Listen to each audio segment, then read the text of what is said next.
on the horizon. You're surrounded by journalists. Hold your position.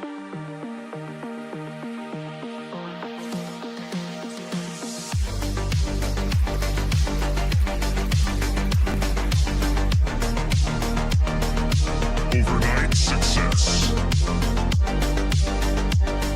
The Blazinator 3000.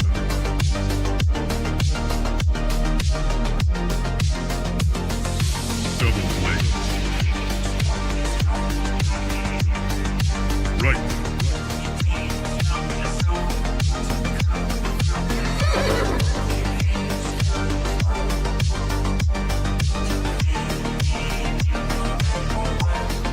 That's misinformation.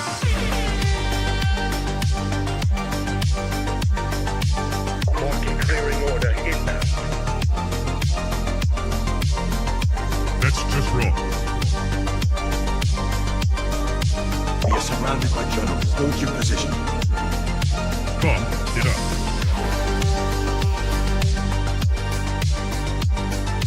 Trust the experts. Vibe coding. We are experts. Founder mode. Vibe coding. I see multiple journalists on the horizon. Stand by. Experts. UAV online. Blaze. Double blaze. Triple blaze. Double kill. Five codes.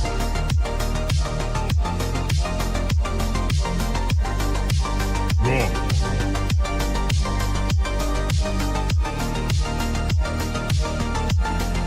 Pump is up. Blaze.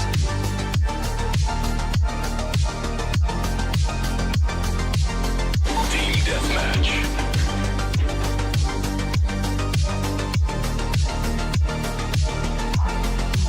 We are experts. Triple blaze. That's just wrong. Right.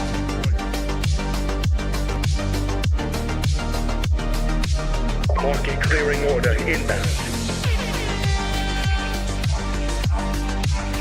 Pump it up.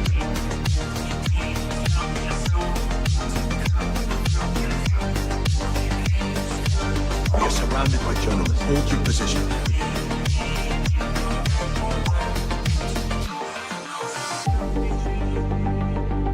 Strike one. Strike two.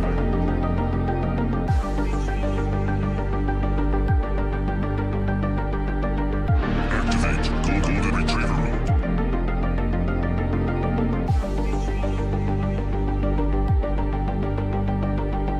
Trust the experts. Marking clearing order inbound. Vibe coded.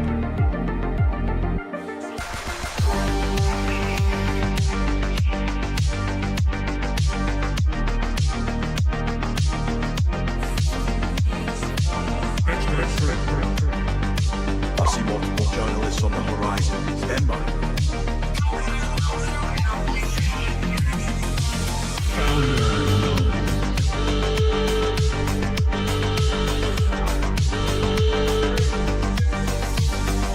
You're watching TBPN! Today is Thursday, February 19th, 2026. We are live from the TBPN Ultra, the Temple of Technology, the Fortress of Finance, the capital of capital. Let me tell you about Ramp.com. Time is money. Save both. Easy to use corporate cards, bill pay, accounting, and a whole lot more all in one place. We had to practice that. Handshake a lot tutorial. this morning. In case you were wondering how to shake hands with your friend or with your enemy, it works. It's the same. It's the same process. You grab the hand with great force. Yes. And lift up. underrated while you can establish dominance. You can handshake Mog, clearly. Huge missed opportunity for Sam and Dario to crush each other's hands to the point where the other one is bleeding and crying. Yeah. And that would have really set the tone. They have to rely on voice transcription. Exactly. It would have been much better to just watch crushing in the hand. You know, you do those like strength training for a reason. That's right. Every once in a while, you don't want to get caught lacking. Anyway, there's big news today. We're canceling the SaaSpocalypse. It's over. R.I.P. SaaSpocalypse. It occurred from January 2026 to February 2026, and it's over now. We're declaring it over. No, it's not entirely over. Who knows where the market will go? In many ways, it's just getting started. In many ways, it's just getting started. But I do think we're starting to see a bifurcation in the sloppable companies and the unsloppable companies. There should be some divergence between companies that have figured out how to integrate with AI, how to retool their business model, or just show that their business model was strong all along. Yeah. And we'll go through that. Well, there's a category of SaaS that is SaaS, but they will be fine AI beneficiaries. Yep, totally. Should we watch? Have you seen Pacific Rim? No. We got to watch this pump-up speech. Let's do it. Because this gets me fired up. We're canceling the apocalypse. It's movie night again in class. This is from Pacific Rim. We're going to a minute 22 in here. Jump ahead. Because this is one of the greatest speeches in You don't want to watch history. You don't want to... Okay, we can watch the full two. It's raining. We'll watch the full thing. We'll watch the full thing. It's my favorite movie. This is honestly my favorite movie. I might watch it in Apple Vision Pro this weekend. Who knows? It's such a great film. And did you know the director of this film won an Academy Award? That's right. This is an Academy Award-winning director at work. Who's the director? Guillermo del Toro. He won for Shape of Water. He did not win for Pacific Rim, but he should have, because this film is fantastic. So, the storyline. Aliens, giant alien Godzilla-like creatures called kaijus have descended upon Earth. No. And only robots that are as big as the Godzillas can fight back. But you need two people. It's much like us. You need two pilots because the mental load of driving the robot, being in the drift, is too intense for a single person. It will drive you crazy. So two Jaeger pilots must pilot the ship together. Very cool. And share the load. Very cool. And so they both punch, and then the robot punches. It's amazing. It's a great film. You'll love it. He's got to give a speech. You're known for giving great speeches, just like this. This is a Jordy Hayes original right here. Yes, movie day again. Welcome to the stream, Ryan. Today, at the edge of our hope. At the edge of our hope. Things aren't looking good at this point. At the end of our time. The end of our time. AI is upon us. We've chosen not only to believe in ourselves, but in each other. We must believe in the stocks of the SaaS companies. There's not a man nor woman in here that shall stand alone. No public company shareholder will stand alone. We stand with you. Today we face the monsters that are at our door and bring the fight to them. We're bringing the fight to the Foundation Labs. Today we are canceling the apocalypse. We're canceling the apocalypse. We're canceling the SaaSpocalypse. Woo! And then the greatest soundtrack ever. I love it.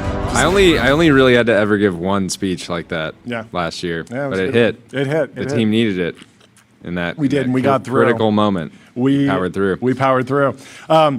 So anyway, we've lost a lot of good soldiers, a lot of good market cap out there during the SaaSpocalypse. $2 trillion, something like that, maybe. It's been rough, but and I mean, truthfully, like the narrative does make sense. Like agentic AI systems, co-pilots, foundation models, like these are disruptive innovations. Fundamentally, they're counter-positioned against traditional seat-based SaaS pricing. We know this. Legacy companies will be caught in a jam because pivoting the entire business model is difficult. You can't just flip a switch and start charging customers in a completely different way. Your investors will freak out because your finances will be deeply unprofitable all of a sudden in the public markets. Or just very different. Or just very different. Like it'll take time to build back up. And also like company cultures and organizational structures are aligned around particular incentives. And so you have to rewire everything for a different business model. And that's really hard. And that's why people are sounding this is a disruptive innovation. This is not a sustaining innovation like mobile or cloud. The AI version of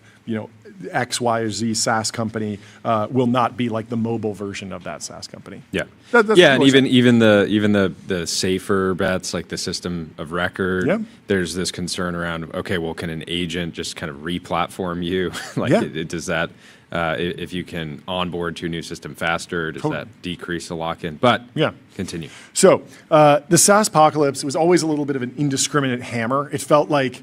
There was one article in the journal that was like Anthropic launched a legal tool and that caused the sell-off. And it's like, well, it could be that, or it also could be Claude Code, or it could be OpenClaw, or Codex, or Spark, or like there's a million different things going on in the AI world. That one just kind of took hold. But it became this like indiscriminate hammer that just kind of hit every company. And during earnings season, every CEO had to talk about AI and the threat of AI. But I think we will soon be finding out what companies are truly unsloppable, as you put it, and actually benefit in the AI future. And there's a bunch of early signals, so let's run through them.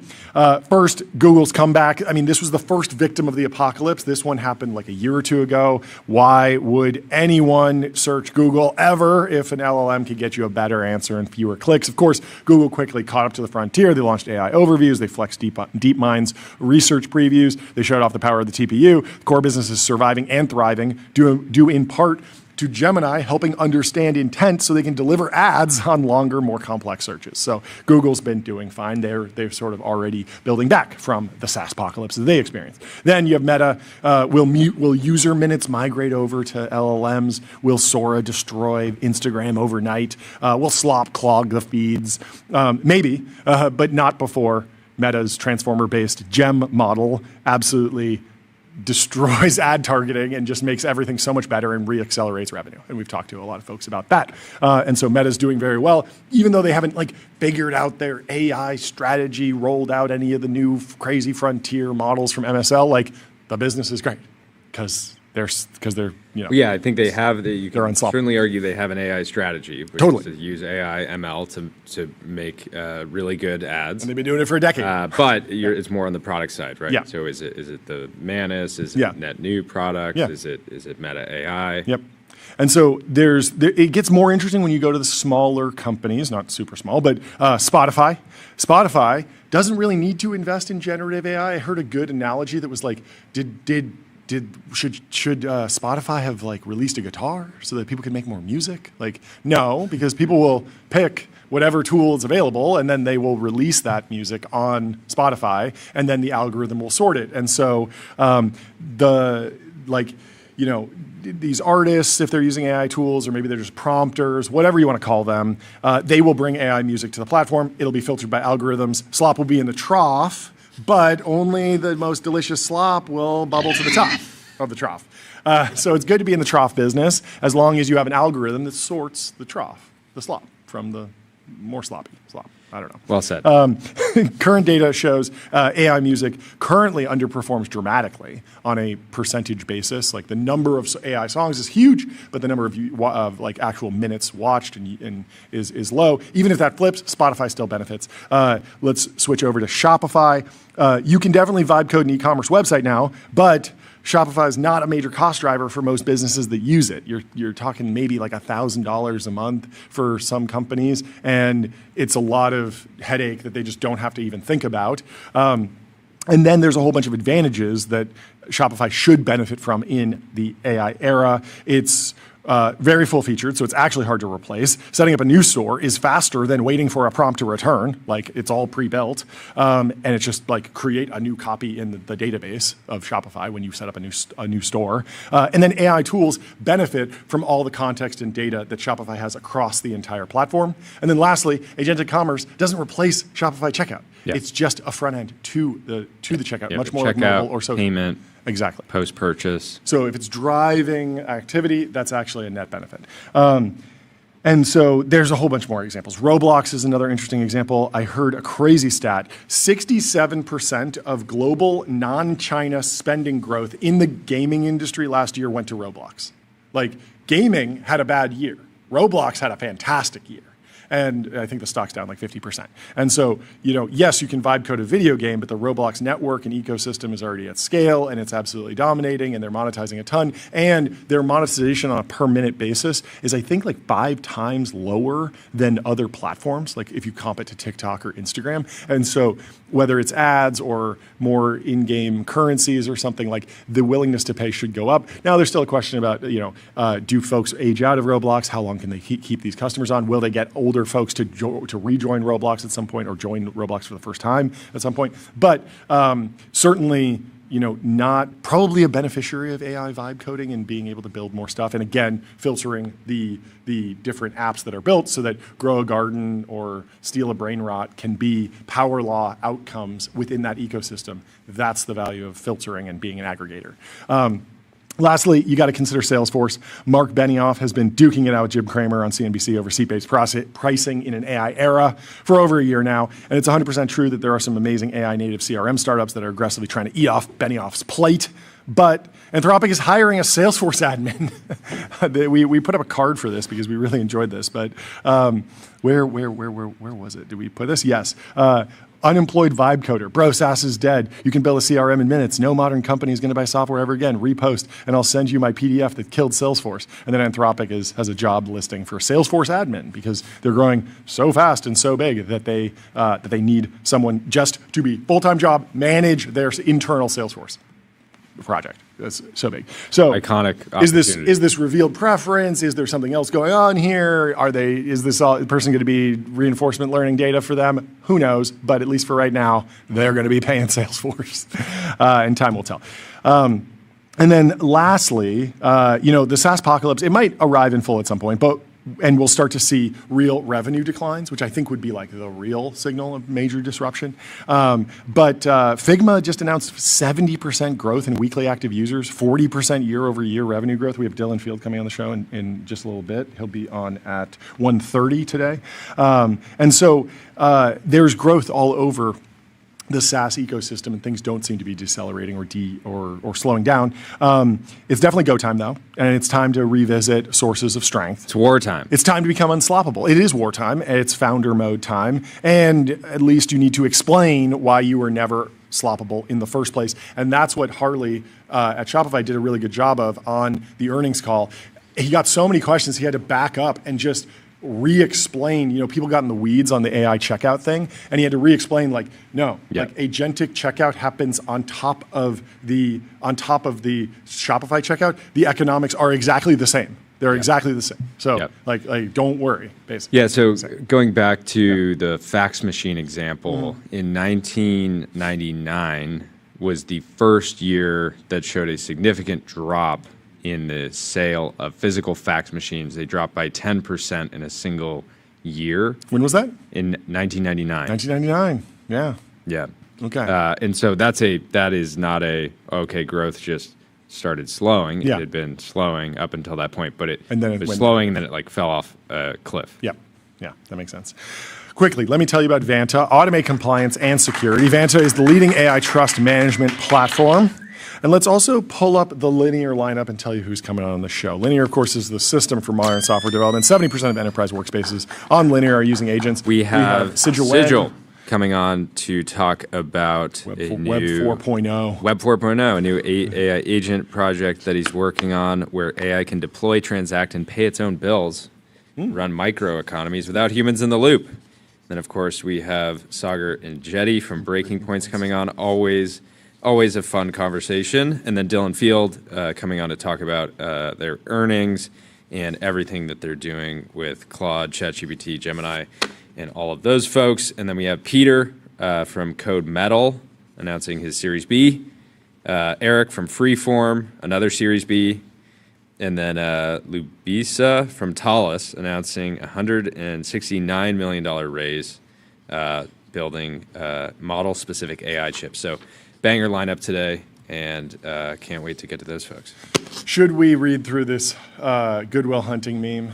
This sums up the SaaSpocalypse pretty well. And I love this meme template from malinvestment.jpg. Of course, that's your contention. You're a first-time SaaS bear. You just got finished listening to some podcast, Dario on Dwarkesh probably. Now you think it's the end of white-collar work and seat-based pricing is screwed. You're going to be convinced of that till tomorrow when you get to something big is happening. Then you'll install Claudebot on a Mac Mini, vibe-coded dashboard on top of a Postgres database, and say we're all just a couple Ralph loops away from building a Salesforce competitor. That's going to last until next week when you discover context graphs, and then you're going to be talking about how the systems of record will be disintermediated by an agentic layer and reposting OAI marketing graphics. Well, as a matter of fact, I won't, because ultimately the application layer is just business logic on top of a CRUD database. You got that from Satya's appearance on the BG2 pod, December 2024, right? Yeah, I saw that too. Were you going to plagiarize the whole thing for us? Do you have any thoughts of your own on this matter, or is that your thing? You get into the replies of anyone posting a SaaS ticker, you watch some podcasts, then pawn it off as your own idea to impress some VCs and embarrass some Anons who's long SaaS. See, the sad thing about a guy like you is in a couple of years, you're going to start doing some thinking on your own, and you're going to come up with the fact that there are two certainties in life. One, don't do that. And two, you drop 30 grand on Mac Minis and LLM API calls to come up with the same conclusions you could have got for free by following a handful of VC accounts. It's great. Roasted. I love that meme. It's fantastic. Anyway, there's another post in here to close out the SaaSpocalypse. Buck says, there's a long history of dominant platforms vertically integrating and consuming the entire economy. That is why the largest companies in the world today are railroads, utilities, steam engine manufacturers, and CPU producers. Love it. Great very, very good. Let me tell you about Turbo Puffer, serverless vector and full text search, built from first principles and object storage, fast, 10x cheaper, and extremely scalable. Bland hit the timeline yesterday. They unveiled Solja AI, the first rapper to automate their voice with AI. Let's watch this video. Soldier Boy, or use his voice yourself. I want to see. With sound, of course. I want to see what Soldier Boy. I was the first rapper on YouTube, the first rapper with his own star, the first rapper with the iPhone. And now I'm the first rapper to automate his voice with AI. Bland, baby. People, I thought this was a fun concept. Yeah. But many people did not. It didn't really resonate. It definitely got attention. I bet they drove a bunch of business from this. 1 million views, 600 likes. Yeah. Usually on 1 million views, you want to be sitting somewhere around 30,000. Couple thousand. No, a couple thousand likes. I mean, it's something that people love and genuinely resonates will get upwards of 20,000 or more. Yeah. Anyways, I think it's cool. I'm surprised we haven't seen more of this kind of thing. Celebrities coming in. I think Solja obviously is not at the peak of his career, so it makes sense for him to dip his toes in here. And I bet this was surprisingly affordable for Bland. So hopefully they got some business out of it. So yeah, it's interesting. 11 Labs has Michael Caine, Burt Reynolds, Richard Feynman, Sir Laurence Olivier, Dr. Maya Angelou, James Dean, Judy Garland, Albert Einstein. Then there's some AI voices you can just do, like Will, Jessica, Eric, Bella. And there's community voices as well. I wonder if they should do more promotion around Michael Caine. Like, that's clearly a licensing deal, but I haven't, the reason this breaks through is because there's a video of Soldier Boy. It's a real video, and it's funny, and he's like good on camera, right? The entire premise is you can have Soldier Boy answer your business phone calls, which is pretty differentiated. Which is extremely differentiated. Yeah. And if let's say you're a kind of business, let's say you have a smoothie shop. Yeah. Like, adding this will certainly get people talking about it. Probably delightful. I called the acai bowl place, and Soldier Boy picked up. Yeah. Like, this will. I'm not gonna pile on. I think it's fun. Yeah, I think that also, just as a top of funnel activation, like, you hear about this, you go and you're like, okay, realistically, my business doesn't need Soldier Boy, but my business does need just a normal voice. Anyway, kind of missed opportunity to say, like, I'm the first AI rapper. Yeah, it's with good no play W, on- no yeah, W. Yeah, play on words. which they didn't do, from what I'm seeing. Well, if you want intelligent, real-time conversational agents, head over to 11 Labs. Reimagine human technology interaction with 11 Labs. Ice-T, according to Justine Moore, is an AI accelerationist. This is great. He is hitting the timeline. Somebody said, I wish more older rappers realize that AI shouldn't touch the music industry in the way that impacts the creative work, including music videos. When I say AI, some people group in STEM separation or restoration into that, and that's not what I'm talking about. Anyways, so basically, kind of rambling. STEM separation is when you have a full song and you want to separate like the guitar from the drums from the bass, like the stems. Got it. You know it. stems because you're a guitarist, right? Isn't that the word? Guitar player. But Ice-T says, I disagree. Fans want us to make and produce the music, then shoot an expensive video. Then they get it for free if they have an Apple subscription or Spotify. Pay us 0.007 cents a stream. 007. The days of expensive videos are over. There isn't even MTV. AI is the only sensible way to add visuals to a song. You can hate it all you want. It's the future. It's the future. Is Ice-T still is he dropping music videos recently? Like, has he actually, is he just predicting this, or is he living this and actually putting out AI videos? It certainly does make sense to just bring down the cost of music video production. I mean, that's what a lot of CGI did. A lot of music videos are just the artist on a green screen with cool graphics in the background. And that's often enough. Or, I mean, there used to be the age of like the expensive music video. Wasn't it Thriller? Was like multiple millions of dollars, and you cannot spend that much anymore. No way. And so a lot of music videos have come down in cost, done more in CGI. It feels like AI will get there, but you have to be the right artist and you have to message it correctly because there's going to be crazy backlash. Matthew McConaughey hit Variety this morning. What do you say? And commenting on AI, Brandon just shared it. He said, it's coming, it's already here, don't deny it. It's not going to be enough to sit on the sidelines and make the moral plea that, no, this is wrong. It's not going to last. There's too much money to be made, and it's too productive. AI acceleration. So I say, own yourself, voice, likeness, etc., trademark it, whatever you got to do, so when it comes, no one can steal you. Yeah. Yeah, it makes sense. The Matthew McConaughey voice, I mean, that's an iconic voice. I think there's definitely a huge deal to be done. And the AI voices, although we're in a boom right now, I remember being able to go on Waze and pick, I think Snoop Dogg had a deal, but there were a number of celebrities that had, you can imagine like an Arnold Schwarzenegger, get to the chopper, but then also like take a left, and it's like fun. And they would just pre-record all of the different lines, like keep going straight, bear left, take a hard left, and you record like 20 different lines, and then the program just picks the audio file for the correct moment because there's only like 20 different things you could possibly say in a navigation app. And so a whole bunch of celebrities did deals, at least temporarily. I don't know how many of them are still around. But those types of things, like there's clearly a framework for that, and all the agencies and all the unions understand this. So I feel like we're in this weird, like bizarro world where people think that like, oh, like IP law doesn't exist and we aren't going to be able to deal with this. It's like, no, like there's like decades of lawyers who like are foaming at the mouth being like, I can't wait to sue ByteDance. This is going to be awesome. We're going to get a great settlement. The only thing is that it's going to require real cooperation from platforms. The platforms are ready to cooperate. I disagree. What do you mean? I don't think they're cooperating that hard. There's so much content of a bunch of individuals on YouTube, on Meta, that is using their name and likeness and putting them in situations that they would never, ever, ever agree to. And you can argue that it's not good for their brand, but it's incredibly entertaining. And so the platforms leave the content up. And yes, you can do takedown requests and things like that, but by the time you do a takedown request, it's got 200,000 likes. Or you don't need to do a takedown request. You just need to do pay me. That's what people want. They want to be paid.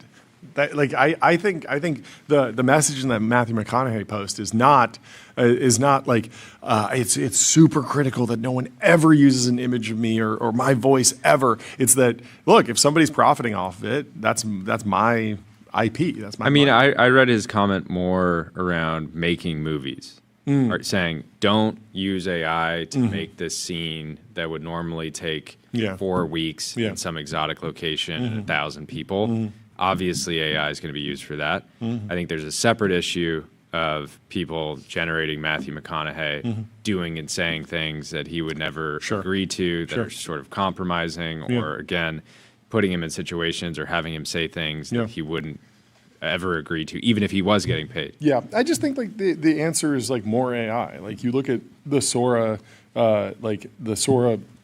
cameo functionality, and like it was pretty easy for me to say like always depict me as a bodybuilder, and as silly as that is, like it worked. Like when we did that collab post with the OpenAI team, they were like, we don't know how to get around this. We're like, you should be able to go in and change this, but they didn't, because like it is actually enforced at like a pretty low level.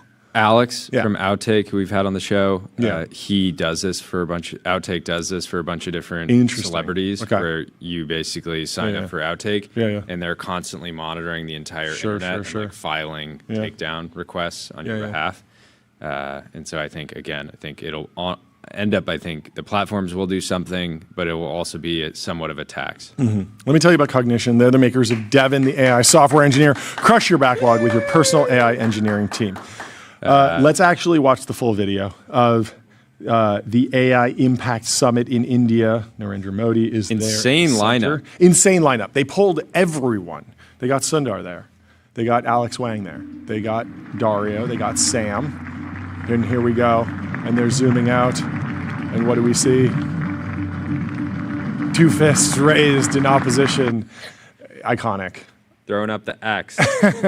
Throwing up the X. Someone on X was saying that haters would say this is AI. Yeah, that it was a little shout out to Elon, saying you're not here, but you're here with us. And if you scroll down, someone used AI to show them hugging, which is very nice. Yeah, like we said, missed opportunity for one of them for a handshake mog to do a handshake mog, but no doubt they'll be back next year. Yes, I think this is an annual thing. Yeah, and it seems like a banger lineup. I wonder if there'll be talks that will come out of this, any more comments, or just, was it off the record, or will there just be reporting out of this? Or maybe it was just talking points, so there was no real like news dropped. But if you get those folks together, it should feel like Davos. There should be interesting sort of new positions that are coming out. Yeah, the Mistral founder was apparently speaking there, and the room was like almost empty. Wait, really? And so... somebody was saying like, "Hey, this guy is actually like crushing it in Europe. Like, show him some respect. Put some respect. Sit down, take notes. Study. Yeah, sit down and study it. Don't just listen. Don't just listen. Let me tell you about Labelbox. Reinforcement learning environments, voice, robotics, evals, and expert human data. Labelbox is the data factory behind the world's leading AI teams. JC Foster. Yes. Says, 3 months ago, I quit my job to chase a dream to build an affordable, convenient, plastic-free coffee maker. Grateful for everyone who has reserved. Company's called Pure Steel. This is the correct ratio. 7 million views, 34,000 likes. This is what you were getting at. Yeah. So huge. What is up with the laptop? So I guess he was at SpaceX. Very long. He was at SpaceX. Okay. And when I immediately saw, hold on. Can we talk about this laptop? Look at what is going on. Zoom in on this laptop. I think it's like an optical illusion. I think, right? It's using the fisheye lens. Oh, okay. Because if based on this angle, if you folded the screen, the screen would just cover the keyboard. Like the trackpad would just be hanging out like an untucked T-shirt under a sweater. Makes no sense. Sorry, Jordy. I got distracted by the extremely long laptop. Tell me more about the Pure Steel Company of America. The Pure Steel Company of America. So, So anyway, started going viral. Yeah. Very, very cool product. If you've tried to make coffee without having plastic be a part of the process, it's incredibly hard, and you're pouring hot liquid over plastic. Sure. Some of that plastic will disintegrate, end up in your cup of joe. Yep. So the product makes a lot of sense. One of the issues is this post went extremely viral. Yes. And somebody posted, this thing's only $80. Go reserve this right now. And so that post started going really viral. Yes. So it the says, challenge, dude, this thing is $80 and made of American glass and steel. Go reserve one right now. And that so, got 18,000. And so this is, of course, not going to cost $80. There's literally no chance. Okay. But I think people were thinking, hey, I can buy this for $80. It seems like the steal of a lifetime. I think something like this, once you actually build it, will probably need to cost somewhere like $600, $700, something in that range. So really rough. The other thing is pull up the website. I think this guy may have knocked off the Aurora website. Huh. I'm just realizing this in real time. So Aurora's, of course, the. Oh, it does kind of look similar. It's so got this like is pure steel. Look at the header. Look at the header system with which Emmett Shine designed for us, and even look at the imagery. Their imagery is AI. Okay. And now pull up the Aurora website. Oh, it has the same rounded corners. Yeah. It is very similar. I think he got a little inspired. Okay. So if you see the header and everything, the way the buttons work, go scroll down even more. If you go down to some of the more lifestyle imagery, like it's the same like style, Yeah. The kitchen, the photography. It's a little close. Yeah. A little close. It's a little but close. He's bootstrapped. He's got a bunch of sales now. I'm sure he'll figure out. Okay. Well, I mean, the SpaceX lore here is that they should be able to deliver this at $80. Like it says, transparent pricing. It's time to know what you're paying for. Traditional coffee makers cost $200. Pure steel is the same amount of materials but less markup, and so they want to deliver this to you. I think for $80. Will be very interesting to see how they do it, where they change prices. If they change prices, they might be able to deliver. I don't know. Maybe it'll be VC subsidies. Maybe it's $80 a month, and you have to pay for some subscription you will own to turn it nothing on. and be Like happy. a seat-based pricing. Seat-based pricing, yes. How many cups of Joe do you make? How many coffee drinkers? Are Yeah. in your Well, no. house? It should be in the age of AI. It should be consumption-based. So you should pay per coffee cup. How many tokens each cup? Yes. No, but I don't know. This doesn't seem impossible to get stamped steel and assemble it and have it. I mean, it's a pretty basic device, right? It just needs to warm up a pot of coffee. Like it needs to boil water. That's not crazy to me that could be $80. I don't know. No, I mean, I know through Aurora. Yeah. Like dealing with these materials. Yep. It depends. Like looking at some of this design here, the way it's all bolted together. Yeah, it's like it seems pretty assembled, but basic. Even the labor cost of doing something like this, I think. Need robots. I don't know. Yeah, we'll see. Amazon does have an let's, all-steel coffee maker. They have some results for all-steel coffee makers in the $60 range. They got a Black & Decker here. It looks like it's covered in plastic, but it's at least advertised as stainless steel. There's some stainless steel options on here, but yeah, a lot of them are in the several $100 range. So I don't know. We'll have to keep an eye on it. The Yeah, I'm bolts excited about this. I would happily. Looks great. Buy one of these. Yeah, it looks great. And I mean, a lot of these companies will underprice the first run. So they'll say, yeah, okay, we're just going to take a loss on the first 1,000 units that we ship, and then we will raise prices over time. And then when we go into retail, we'll raise prices more, and there will just be a process for that. If you go with this viral, if you have a lot of demand, you might be able to raise money to offset that. Your suppliers or you might just make no margin for a long time. There's a way this gets built for $80. Yeah, and he was at SpaceX for 2 years. SpaceX is a good organization. We talked to a SpaceX except that yesterday. the issue is he was a finance analyst at SpaceX, so he might need to poach some of the engineers. Well, I mean, yeah, analyzing the finances of SpaceX, being like, wow, they make rockets. Wow, we could be making plastic-free coffee. Just do it. Think from first principles. I don't know. Let's see. Van Man says, the response to this insanely simple, yet non-plastic coffee maker should usher in the era of dumb, simple appliances that work and don't poison you or connect to your Wi-Fi. I think that there is huge demand for this. People want simpler devices. Did I tell you about my coffee machine connects to my Wi-Fi? I'm like, actually, I don't think I did, but it always wants. It actually does. Yeah. That's not a joke. Wow. Okay. Yeah. And it's like, it's a lot of steel. I do pour over, so no, but. And I'm like, you don't need access to the network, bro. Just focus. Just put the beans. Yeah. Just put the coffee in the cup. Yeah. I have another story, but first let me tell you about Okta. Okta helps you assign every AI agent a trusted identity so you get the power of AI without the risk. Secure every agent, secure any agent. So I had a little tiny bit of IoT in my house just to turn off and turn on the lights. Says my dishwasher emails me. Fantastic. Peak performance. I have a tiny bit of IoT just for lights that are hard to reach, lamps that are plugged into basically a wall socket that has a little box that connects to the Wi-Fi. There's an app, turns off the light. I think the company just went out of business because the server just doesn't work and the app doesn't load anymore. And so all of the stuff that I bought is just worthless. And I just need to it's smart, though. Rip it out. It's extremely dumb, in fact. Very, very silly. And Brad I was is dropping alpha. He says, recommend the Otoni Fabirka for plastic-free electric kettles. That's smart. And then he says they should put ads on the Pure Steel coffee maker to keep it around. See, think outside the box. I'm calling it $80 shipped. That's what it's going to cost.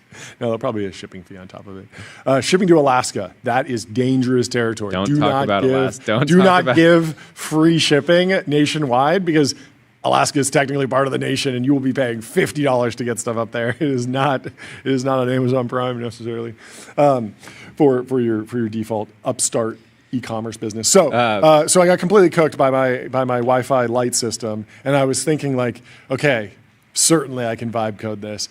Definitely not. Definitely just going back to switches. Definitely going back to the Stone Age. I'm just going to be lighting candles in my house because.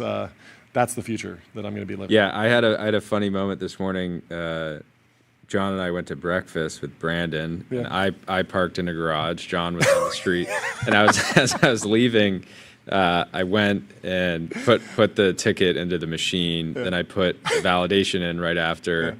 Yeah. It just was working for a while. Then it failed. Yeah. I tried it again. Then I was like, okay, the validation's maybe not working, so I paid with a card. It failed.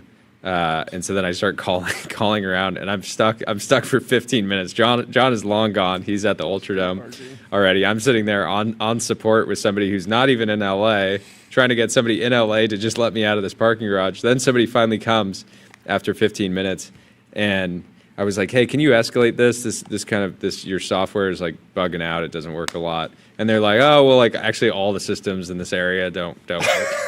have been failing a lot. And so I was like, okay, maybe it's a bigger issue than I even thought. Yeah. So I was not feeling the software singularity in the parking garage this morning. I texted Jordy, you couldn't just vibe code an improved software system to run on the ticket taker machine that would process payment more quickly and reliably?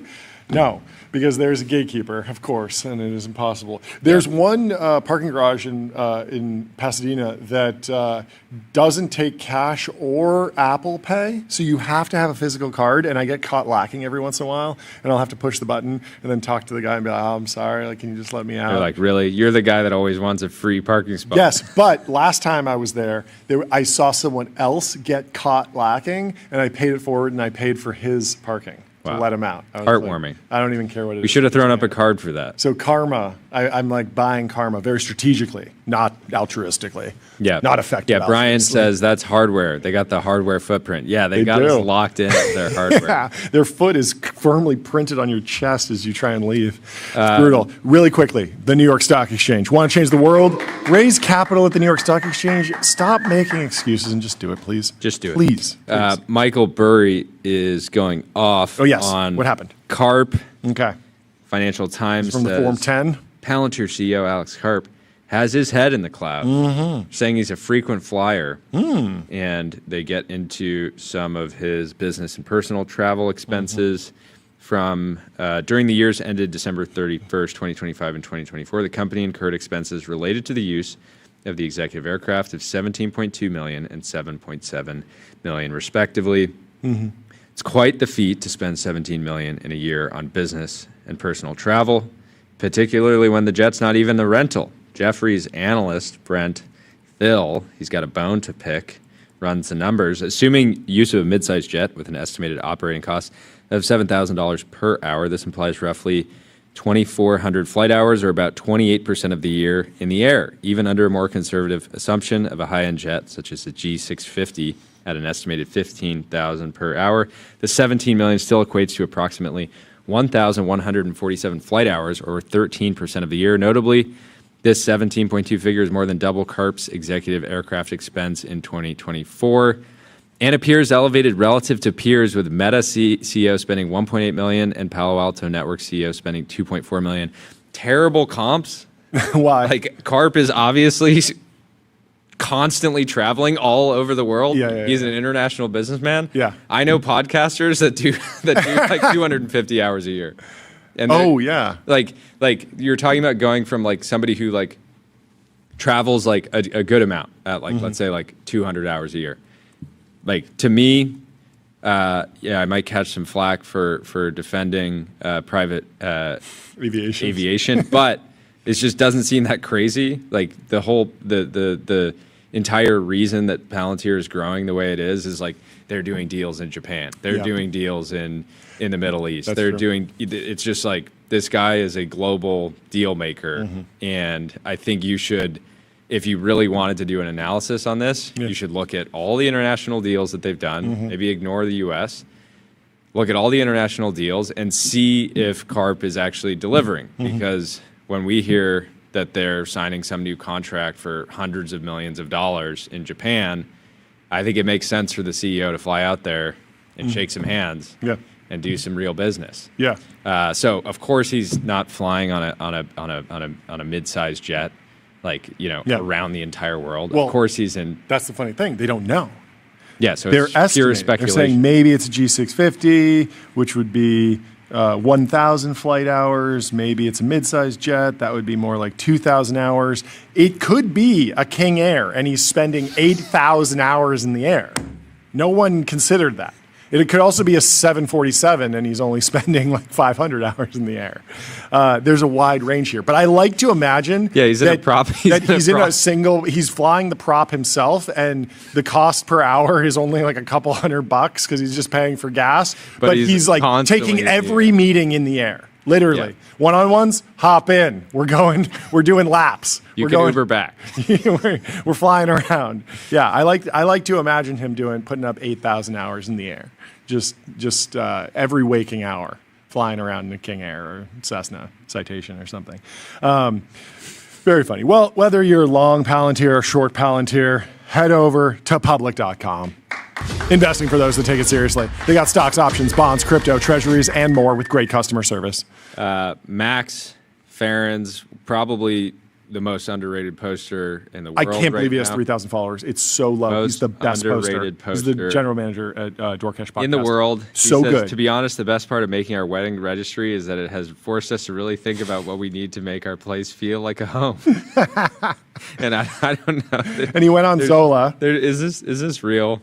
I don't think so. I think he might do. This might be Inspect Element or some Photoshop or a little bit of both. Maybe it's Gen AI. But in his wedding registry, he put the NVIDIA B200 Tensor Core GPU. It's $30,000. He put the NVIDIA H100 NVL GPU. $15,000 is still needed there. He put the NVIDIA A100 80 gig GPU. $15,000 still needed. Yeah, so this is how you turn a house. Help Max make his place feel like a home. Head over to his Zola, and it does. You feel don't have to be going to the wedding to contribute. To contribute. Yeah. Get him a GPU. You don't. And I do feel like this is probably inspired by actually putting together a maybe get him a gas turbine wedding registry. That's a good one. That's a great gift. Or a plot of land. Yes. In Abilene. Yeah, somewhere data center friendly. Yeah. But if he is getting married soon, congratulations. And I hope you have a wonderful wedding with a registry full of whatever Zach you actually and Ryan do need. said, get the man a Cessna, talking about CARP. Cessna 172, just flying over the Atlantic. There we go. With Starlink. Yes. Making 10 stops on every island like Amelia Earhart. So Jira Tickets says, do you think he has monetization on? Who's he talking about? Kamani. Kamani's been putting up insane numbers on X. Obviously, quite the tense geopolitical situation. I hope that we're not starting a new war in the Middle East. But if Kamani does have monetization on it, certainly is going to be a real revenue line item on the. I have to imagine. Does X sanction accounts? Oh You would think they would. I think creator payouts are probably geographically limited to certain countries where the payment rails work. If a country's sanctioned, like I actually get my X creator payouts Stripe. just straight up through Stripe. Yeah, it just comes through Stripe. In fact, I think I had to set up a Stripe account to receive it and then link that. So it's only valid where Stripe is functioning. Anyway, let me tell you about MongoDB. What's the only thing faster than the AI market? Your business on MongoDB. Don't just build AI. Own the data platform that powers it. Will Brown is chiming in on whether or not Prime Intellect is a Neo Lab. We put him on the Neo Lab market map yesterday. But he's firing. I also said, I think I said Post-lab. Prime Intellect was like the prototypical Neo Lab. Okay. So he's really, putting It's me a in the funny detail. camera angle. What's going on here? Okay, I like that. Different. Switching Mixing it up. It's over the Mixing it shoulder. I'm interviewing you. I'm getting to the bottom of it. You answer me, Tyler. Well, okay. We get it. Production team got some new PTZ new cameras. We get it, guys. Anyway, why does Prime Intellect fail the Neo Lab test? Will Brown says a true Neo Lab is either pre-model, pre-product, or pre-revenue. And we're none of these. Oh, we flipped it around on you. You had me in the first half. But congratulations on being post-model, post-product, post-revenue. Prime Intellect on a generational run. And happy to have Will Brown over there. We have news on the Warner Brothers Netflix Paramount front. Netflix is open to raising their bid for Warner Brothers. There's a 35% chance that That's Netflix fallen like a stone. They were at like 70%. Yeah, I think. really. Can we pull up the actual call sheet? I want to know where it's at today. It's still up there. I guess Netflix is at 35%, but at one point Netflix was at 72%. Yeah, 72% in July or December. And I'm going to eat my words. I mean, I don't know really anything about media deal making here and when the ins and outs of this deal. We've had some folks on the show to break it down for us, but it does seem like there's an unexpected flipping. And so it's been fun to... Yeah, I can read a little bit here. Yeah, pull that up and let me tell you about Fin.ai, the #1 AI agent for customer service. If you want AI to handle your customer support, go to Fin.ai. Yes. Tell me the news. Pulling it up. Yes. Netflix apparently has ample room to increase their offer. They are, obviously... better position generally. $325 billion company, Netflix. I think everyone believes that they're good for it. Yeah. I'm trying to get the right article. The Reuters article is not complete. I have the Reuters article here. Yeah, you can read. Netflix has ample cash and could bump up its offer for HBO Max owner Warner Brothers Discovery if competing bidder Paramount Skydance increases its own offer. Two people with the knowledge of the matter said the two media giants have been locked in a heated rivalry. Oh, you see what they did there? That's a new popular show, Heated Rivalry. It's about hockey. Over Warner Brothers and its storied catalog, which includes iconic franchises like Harry Potter, Game of Thrones, DC Comics, and Superman. Though Warner Brothers is moving forward with a March 20th shareholder vote on Netflix's offer, it has given Paramount a week to come up with a more compelling bid. Netflix has bid $27.75 a share, or $82.7 billion for Warner Brothers studio and streaming businesses, while Paramount has offered $30 a share, or $108 billion for the whole company, which includes Discovery Global that houses CNN, HGTV, and other TV assets. The creator of Stranger Things is sitting on a lot of dry powder that gives it some flexibility to up the ante, people said, holding about $9 billion in cash and cash equivalents on its balance sheet as of December 31st. Warner Brothers rejected Paramount's latest hostile takeover bid on Tuesday, but gave the rival studio until the end of Monday to submit a best and final offer. We're going into the final rounds now. Price will likely be the deciding factor. Warner Brothers. Concerns around funding and regulatory risk are real, but at a high enough number, they become secondary. You got to Dude, David Zaslav must just be over the moon right now. Bidding war. He's been Like working. the bidding war of his dreams. Yeah, it's great. Every CEO that is flipping an asset dreams of a bidding war like this. It's great. Britzman expects Netflix will counter with any improved offer from Paramount, but the real twist is that these deals were never apples to apples, and it may ultimately come down to how much value the board and shareholders assign to the network business that Netflix would leave behind. So you need to do a sum of the parts. What's the value of just CNN, HGTV, the linear TV channels? Put that in, because Netflix doesn't want that stuff. They just want the IP and HBO Now, HBO Go, HBO Max. I can never keep it straight. Anyway, Paramount said it would continue to push the tender offer it has launched for the studio, opposing the inferior Netflix merger, and still plans to nominate directors for the upcoming Warner Bros. Annual meeting. All eyes are now on whether the CBS parent improves its offer, which Netflix is allowed to match under the terms of the merger agreement. Warner Brothers chairman said, and David Zaslav said in a letter sent to the Paramount board on Tuesday, we continue to recommend and remain fully committed to our transaction with Netflix. Yeah, I don't see how Netflix actually gets approved on this one. You think they're cooked? I think if Trump is souring on it, it's over. Yeah, it's over. I was so pilled on the whole YouTube is the real competitor here. Watch time matters more. Think about screen time. Roblox is a competitor to Netflix. TikTok's a competitor to Netflix. Fortnite's a competitor to Netflix. But yeah, I don't think but a that's lot of what they people want. think like that. It's a very you have to think about view. the entertainment industry, the core industry, people that make television shows and movies, things that you have watched, movies. Things that I have watched. We got Sean Frank in the chat. Oh, we do. What's up, Sean? How you doing? With a crazy, I can't tell what his profile picture is doing right now. Let's do an ad read for him. I'm sure he'd appreciate that. Let's for tell him about Gusto, the unified platform for payroll, benefits, and HR, built to evolve with modern small and medium-sized businesses. That one was for you, Sean. Yes, and the whole honorary. team. That one is dedicated to Sean Frank. Let's pull up another video dedicated to Sean Frank. Okay. Yes. I like this. Ye old fitted great helm. Wait, start it over. What is this AI or not? Do we know? I don't even know, but I like it. Oh, this is so funny. You need one of these. The Steel Man. The fitted great helm. This is the final Steel Man. This is the final Steel Man helmet. The TBPN hat with the great helm on it would be really, really good with all the logos. We should engraved. actually just make a branded Knights helmet for you when you're Steel Man. With logos on it, for sure. Yeah. For sure. Actually goes kind of hard. Look at this scene. What's going on here? This guy's just hanging out, and then look. For a duel. Oh, everyone's doing the, what's that called? LARP? Live action role playing? That's the real. They don't even look like they're role playing. They're really going. They're really going into it.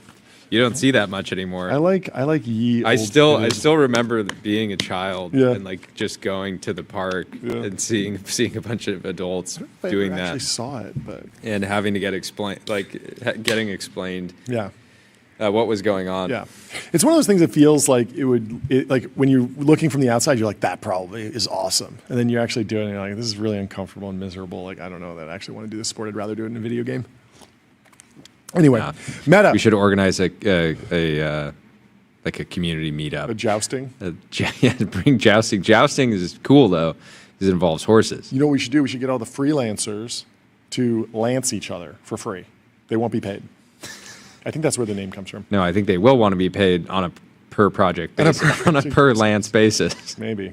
Meta has obtained a patent for an AI system that could simulate deceased users by analyzing their historical data, allowing the account to keep posting, messaging, and even making video calls in their behavioral style. You thought I would stop posting after you killed me. Nice try. Nice. I will continue. You just created a billion John Guggen. You just created a billion John Guggen posts, both satirical and 500 words. Yeah, daily essays. A family member sent me this morning. Disturbed? saying, is this real? And we got to get Sagar and Jetty's take on this. I know this is right up his alley. He's going to love it. He's going to love it. That guy loves AI. He loves tech, loves business. And that's he's going to love it on the show. He's going to love this. I'm surprised you can patent this. This is just like a thing. Is this Meta thinking out? You got population collapse. Oh. And obviously it's pretty hard to monetize a bot. But if you're driving in an AI doom scenario where all humans are dead, you want to still keep your services up. You got to simulate all the dead people. Maybe, I don't know. Is this doom pilled? Dan What's the says true posters keep posting after death. Yes, we will, Jeremy. We will definitely be getting the update from Sagar re Cannabis for sure. There was a 4chan post apparently from a few years ago where somebody was like, "I'm an engineer at Meta," and they basically fully. I only saw a screenshot. It may or may not have been real, but it appeared to be from a few years ago. And they were saying, like, I'm working on this feature. It seems bad. Interesting timing. Obviously, Mark has been in LA this week. He got grilled for. I think Wait, that was in LA? I thought that was in DC. Oh, interesting. Yeah, kind of rude not to stop by the Ultra Dome before you get deposed. Let me try to pull up a little warm up on TBPN before you go in front of the big guy. So he spent 6 hours. Yesterday, Corey Weinberg says has a quote: "We call Mark Zuckerberg to the stand." Thus began Wednesday's nearly 6 hours of testimony from the Meta platform CEO in a trial of a lawsuit brought by a young woman against several. And this was about benchmark hacking in Llama 3. Is that what he's on trial for? No. Not as bad as that. Contending that social media potential weakness in the ad model. Is that what it's about? No. Overspending on the metaverse. Concerns about distillation, I think. Oh, distillation. Yeah, that's why he'd be on trial for that. Yeah, that makes sense. What would they actually contending that social media causes depression. Okay. Corey actually went to the courtroom, was hanging out for those 6 hours. Legend. And it's a guy, Mark Lanier, the plaintiff's attorney, we gotta ask in the landmark case, who spoke with a faint Texas twang. Ooh, I like that. Showed the courtroom dozens of internal emails and chats from Meta employees and executives over the years, debating decisions like whether to ban the beauty filters teens used on Instagram to mimic the results of plastic surgery. And so, anyways, there's a bunch of the features like that are kind of the focus of the case. There's also a story on the cover of the Wall Street Journal today. Social media bans for youth gain momentum worldwide, and it does feel like a parenting skill issue a little bit. Like, it is possible to keep kids away from social media if you are an active parent, but at the same time, I don't know. The only thing I would say we don't have you should ban it. We don't have children with phones yet. Yeah, but that's deliberate. That's deliberate. But at a certain point, like what? They would love phones. Sure. They just will not be having them. But when the time comes to give them a phone so they can communicate with you. I mean, I know my plan. I will give my son a disassembled iPhone 1. And when he can assemble it and piece it together and manufacture it himself here in America, then he can use it. And we already ran this on Tyler. 20 years later. And then we did get Tyler a phone. This was a good benchmark. We got Tyler. Didn't we get you a real phone because of that? We did, right? Yeah. Yeah, that was the reward. Yeah. Well, that was also because I installed the new iOS when it was still in beta, and then it totally destroyed my old phone. We got to do another prank on Tyler soon. They're so good. Yeah, chat. If you have any good prank ideas, let us know. Yeah. He's like, no, definitely not. Anyway. Let me tell you about Lambda. Lambda is the super intelligence cloud, building AI supercomputers for training and inference that scale from one GPU to hundreds of thousands. We got some birthday news. Brinton, friend of the show, his birthday is this weekend, and all he wants is a TBPN shout out. Well, here you go, Brinton. Got it. Thank you for coming on the birthday. show very early. One of our first in-person guests at YC Demo Day, the first one we ever did, and we got to hang out with him at GitHub Connect. and seen all the stuff he's really, been doing really at a Microsoft. fantastic guy. He's been on a generational run. Works on startups at Microsoft. He's He's also an angel investor. So for his birthday, go ask him for some cloud credits. Yes. Go ask him for some angel money. Yes. That's all he really wants. Yeah, deal flow. Bring him deal flow for his birthday. That makes sense. Yeah. And new business. If you're a startup, go over there and let him give you some cloud credits in exchange for your business. Let me tell you about Cisco. Critical infrastructure for the AI era. Unlock. Did that go? Yeah, there we go. Unlock seamless real-time experiences and new value with Cisco. eBay is buying Depop secondhand. Thanks, Andrew. That's a good one. Andrew is the king of VC dad jokes. He loves it. He loves fantastic. So eBay is buying Depop from Etsy for $1.2 billion. And this is in the Wall Street Journal. Jamie Ione, chief executive officer of eBay, said Wednesday that the addition of Depop to its portfolio would boost its footprint while also expanding its presence in the fashion market. We are confident that as a part of eBay, Depop will be even more well-positioned for long-term growth, benefiting from our scale, complementary offerings, and operational capabilities. Etsy acquired Depop for $1.63 billion in 2021, so a little bit of a write-off, but not terrible, still cooking. And the market likes it. The market likes it. 9%. Oh, wait, Etsy's up too? Etsy's up. Oh, so What does better eBay for do? both of them. eBay's up 3.5%, but I don't know if the market's just broadly doing well today. I'm seeing a lot of red on the ticker, so I don't think so. SaaSpocalypse canceled tomorrow. Nobody's watched TBPN yet in the public markets. eBay plans. I expect things will turn around before end of day. Immediately. eBay plans to cross-list Depop products on its platform and expects the acquisition will expand its market share. Depop's seller and buyer cohorts will gain access to eBay's financial services, shipping, and cross-border trade solutions, as well as its authenticity guarantee. Young consumers are a key demographic for eBay, as Gen Z and millennial shoppers are driving secondhand commerce. Depop is also more popular as an app than a website, unlike eBay, which might bring in a new user base. So good luck to both. eBay is still such a force. It is. But it is certainly not cool. Depop is cool. eBay has struggled. Jordy has spoken. eBay, great business. Not cool. Not cool. But do you know why they call it eBay?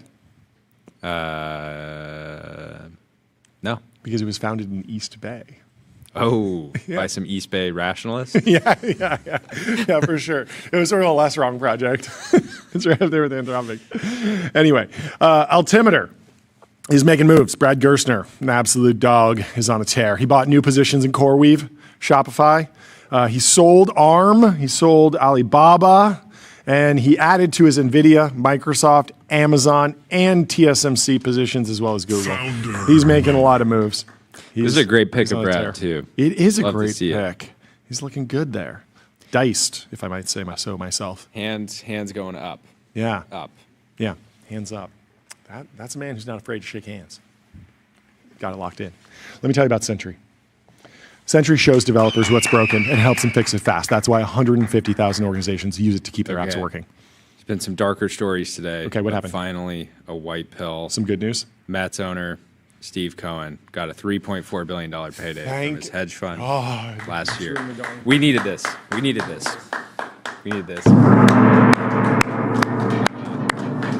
Slightly higher than David Tepper. I was worried about Steve. Have you seen him in any Chrome Hearts? Zero. I haven't seen him in any Balenciaga. No Rick Mills. No Rick Mills. No Rick Owens. And we were starting to ask some questions. Yeah. We were starting to ask some questions. The question mainly was he down to his last 20K? It was completely possible. I haven't seen him do a money spread. I've seen him do some podcasts. Haven't seen him do a money spread. Yep. Tyler's getting better at the money spread. Are you practicing? That is still like not even a level 1 money spread. You need to lock in and watch the money spread. Don't even try that one. You're 5 levels beyond ready for that level of money spreading. Okay, that one kind of works. But when you actually understand the money spread community and what's possible, you will understand how much farther you have to go. Oh, so bad. So bad. Awful. Here are the top earners. in 2025 from hedge funds. Steve Cohen with $3.4 billion. David Tepper at Appaloosa got $3.2 billion. Izzy Englander at Millennium got $3.1 billion. Chris Hone got $3 billion. Ken Griffin, $2.4 billion. Dan Sunheim at D1, $2.3 billion. David Shaw from DE Shaw, $1.6 billion. Element, $1.1 billion. Bill Ackman got $1 billion. And Chris Rokos got $930 million. So close to the 1B club. I'm sure he's punching the air.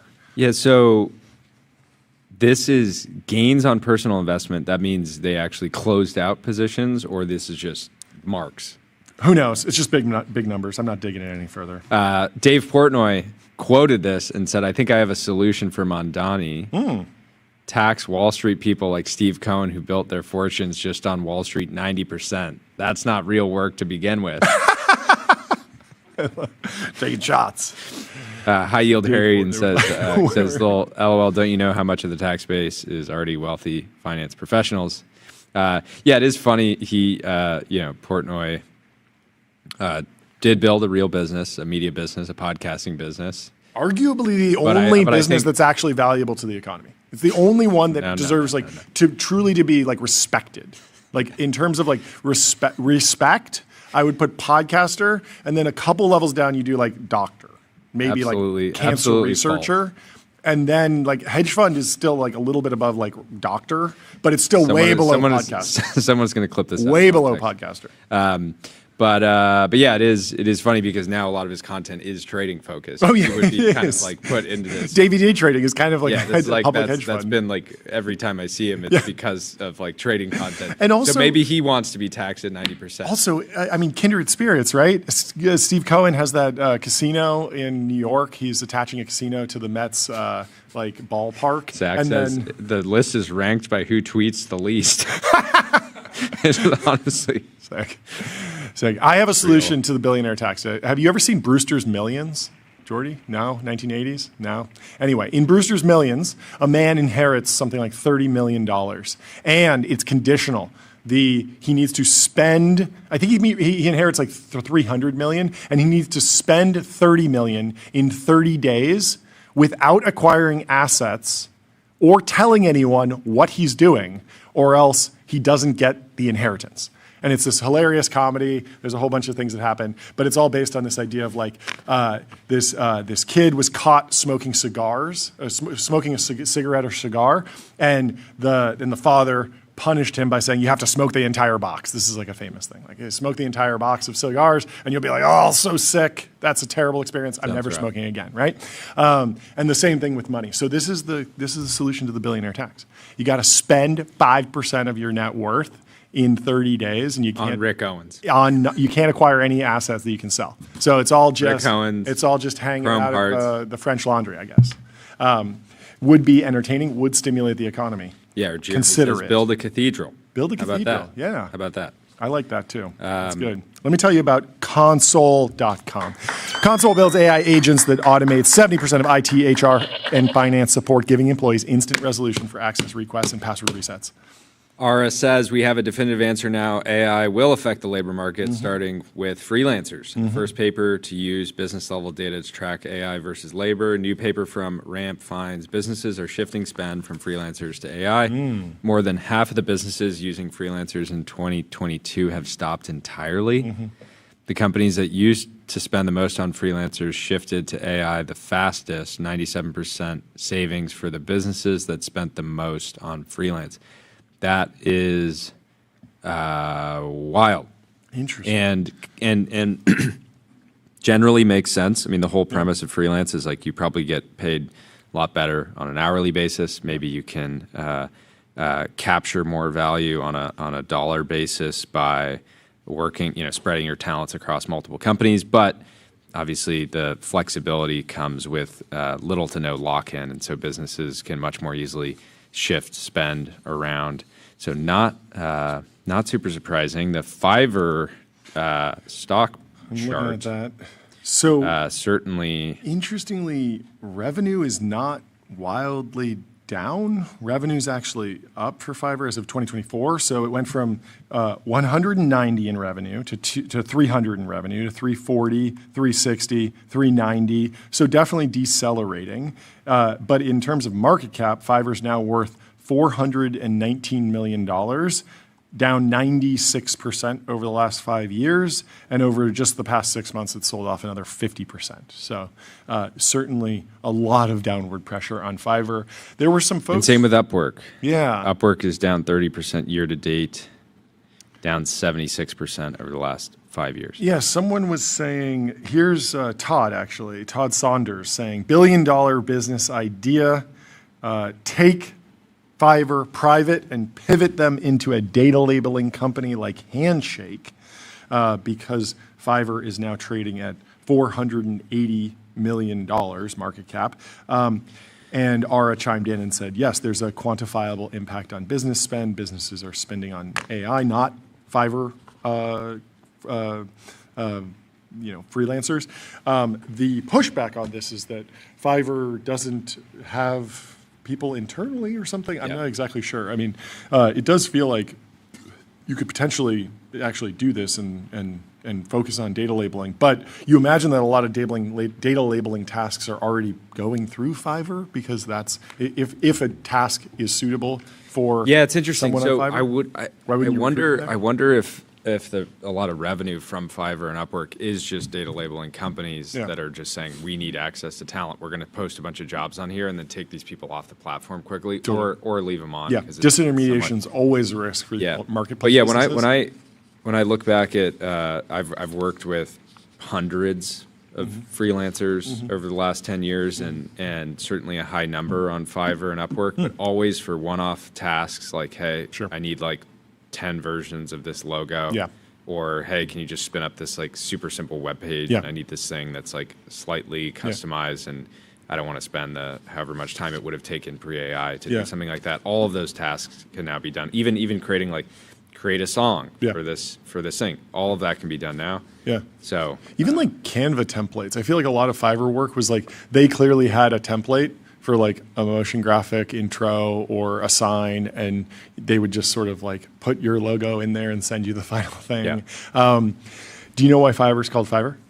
Because every task initially was $5. Yes. Right? Every task was $5, and very quickly you could add all these upsells. So you could be like, okay, it's a $5 task, but if you want the extra thing, it's 20. You spent $100 on it. I mean, I for sure did. I was probably a kid at the time doing my like first Fiverr project, being like, oh, it's $5, $5. And then all the upsells. It's like, well, if you actually want to own the if you actually want to own the output, you want something usable, you're going to pay $100. 99 designs also. Here's the thing, though. Here's the thing, though. So for the high ticket freelancers, I would be surprised if we're seeing too much impact yet, because actually the most elite freelancers typically have then a team of other freelancers that they're contracting out to, but they're charging based on like, what business value can I deliver? And sometimes that's like expertise. Like I'm really good at getting brands into Target. And like AI is not disrupting that yet. No, but if it's like a very simple workflow, take a logo, put it in a motion graphic template, send you the MOV file or the MP4 file, like that is just going to face pressure from all over the place. Anyway, let me tell you about AppLovin, profitable advertising made easy with Axon.ai. Get access to over 1 billion daily active users and grow your business today. Let's see. Jack Fricks says, Anthropic was my favorite AI company 2 weeks ago, and now I still love Claude, but man, yes, the vibes are shifting. And a big part of it is Dario doesn't follow back. Barack Obama followed back. He followed like 400,000 people, but Dario does not. He follows 0 people, and Wes Winder is taking notice. Says the fact that Dario follows 0 people says a lot about him as a person. Does it? It really just says he doesn't use X. What was your theory, Tyler? That he's just like raw dogging. He's a For You maxi. He's a For You page. He doesn't want any. He's like he trusts the algorithm. He's like I don't need to. He thinks Grok does a great job. AI pilled. AI pilled. He's like, wait, another 10 Elon tweets. Exactly what I wanted. This is amazing. I refreshed. Crypto spam, awesome. Yeah, the vibes have really shifted. Yes. Terminally Online Engineer posted Dario's speech at the AI Impact Summit in India. Let's pull it up. Yeah, let's watch this. Energy and ambition in this room and across India are incredible.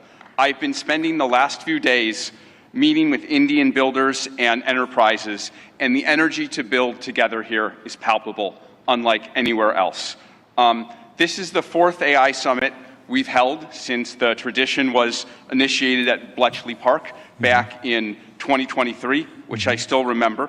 And in those 2.5 years, the advances in the technology have been absolutely staggering. Along with those, the advances in the commercial applications and the societal and ethical questions around the technology have only grown more urgent.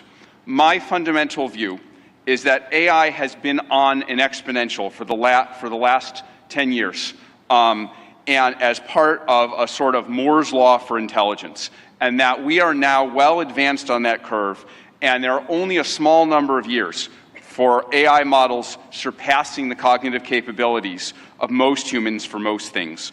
We're increasingly close to what I call the country of geniuses in a data center, a set of AI agents that are more capable than most humans at most things and can coordinate at superhuman speed.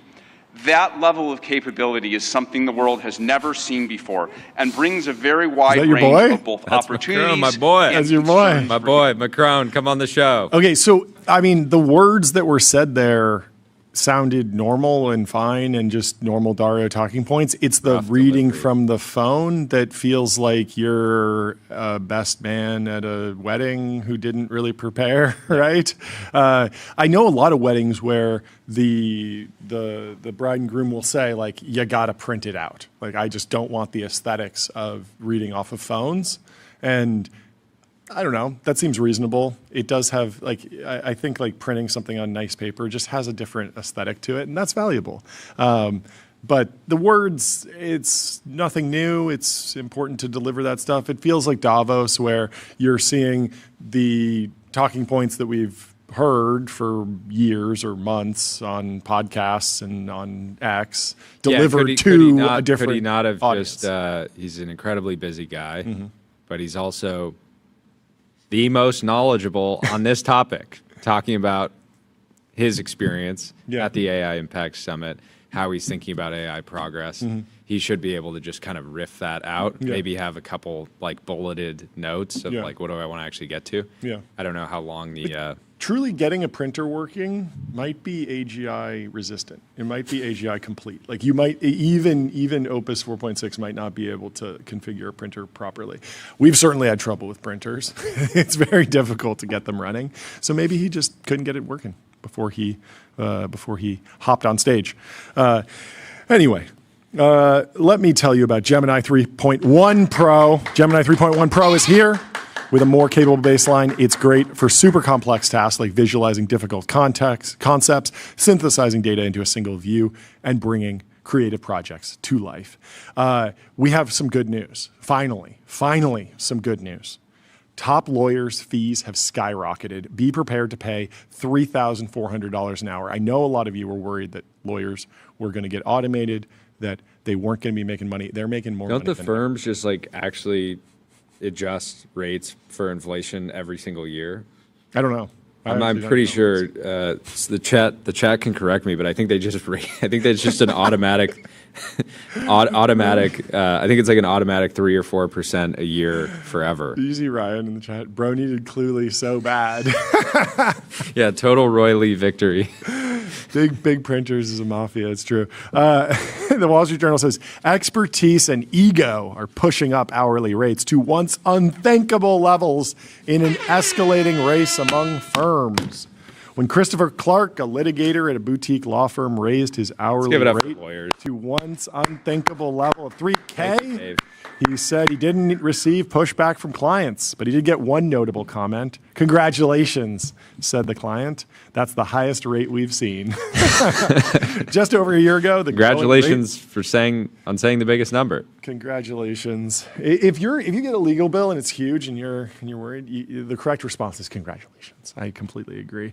Over a year ago, the going rate for the top lawyer was in the $2,500 an hour range. Now that looks downright quaint as premium partners are raking in as much as Clark and more, and far more in some cases. Legal fees have risen much faster than inflation for years now, and corporations are trying to rein in spending by pressuring law firms to use artificial intelligence for routine tasks and keep associate fees in check. The same isn't true at the top end, where starved trial lawyers, rainmaking corporate deal makers, and veterans of Supreme Court oral arguments are driving more aggressively on pay than ever and meeting little resistance. The question is always, are they worth it? You know, some of these guys are worth it, says Carrie McLean, Intuit's general counsel, who in her roles hires law firms to do the company's outside legal work. They understand the industry, they're connected, and they have lots of experience. Clark has pushed his own fees by about 30% since he left his position at a large firm 4 years ago. As the lawyers for clients including Hunter Biden, Mark Cuban, and Elon Musk, he still views his rate as a bargain. There's a small world of lawyers who can hop on the phone and solve a crisis, and I'm one of them, so you're going to pay me for it. Some senior partners now charge as much as $3,400 an hour at the country's largest law firms. Among the top 50 law firms, rates for partners increased 16% on average last year in bankruptcy court filings. Latham and Watkins and Kirkland and Ellis, two of the world's largest firms, report some partners' hourly rates will rise to more than $3,000 an hour this year. Interesting. So you dig into the bankruptcy filings and you figure out how much the law firm's getting paid. You work backwards from it. That's funny. I never thought about that. Good investigative journalism from the Wall Street Journal. A decade ago, elite partners raised eyebrows when they raised rates to $1,500 an hour. Since then, rates have rapidly escalated for several reasons, including a more competitive market for talent that has increased law firm expenses, the high stakes of litigation and corporate deal-making, and perhaps most of all, because of ego. Some lawyers with specialized skills are even more aggressively pushing the upper limit.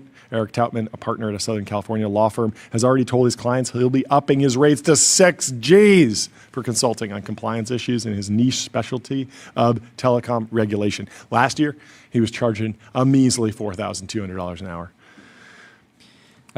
So firms like Skadden, Latham and Watkins, Kirkland and Ellis typically raise rates 3 to 10% annually. Yeah. They justify the increases for cost of living reasons, which is real but funny in the context for any entrepreneur who maybe at times has been running an unprofitable startup and getting some of these bills, and you know how it goes. They justify increases based on inflation, market demand, associate salary increases, and then competitive positioning. Veteran trial lawyer David Boies, who you might know from the Theranos story, but he's been involved in a ton of different cases, said clients are willing to pay the hourly rates at the high end because the stakes for certain litigation and corporate work are so high.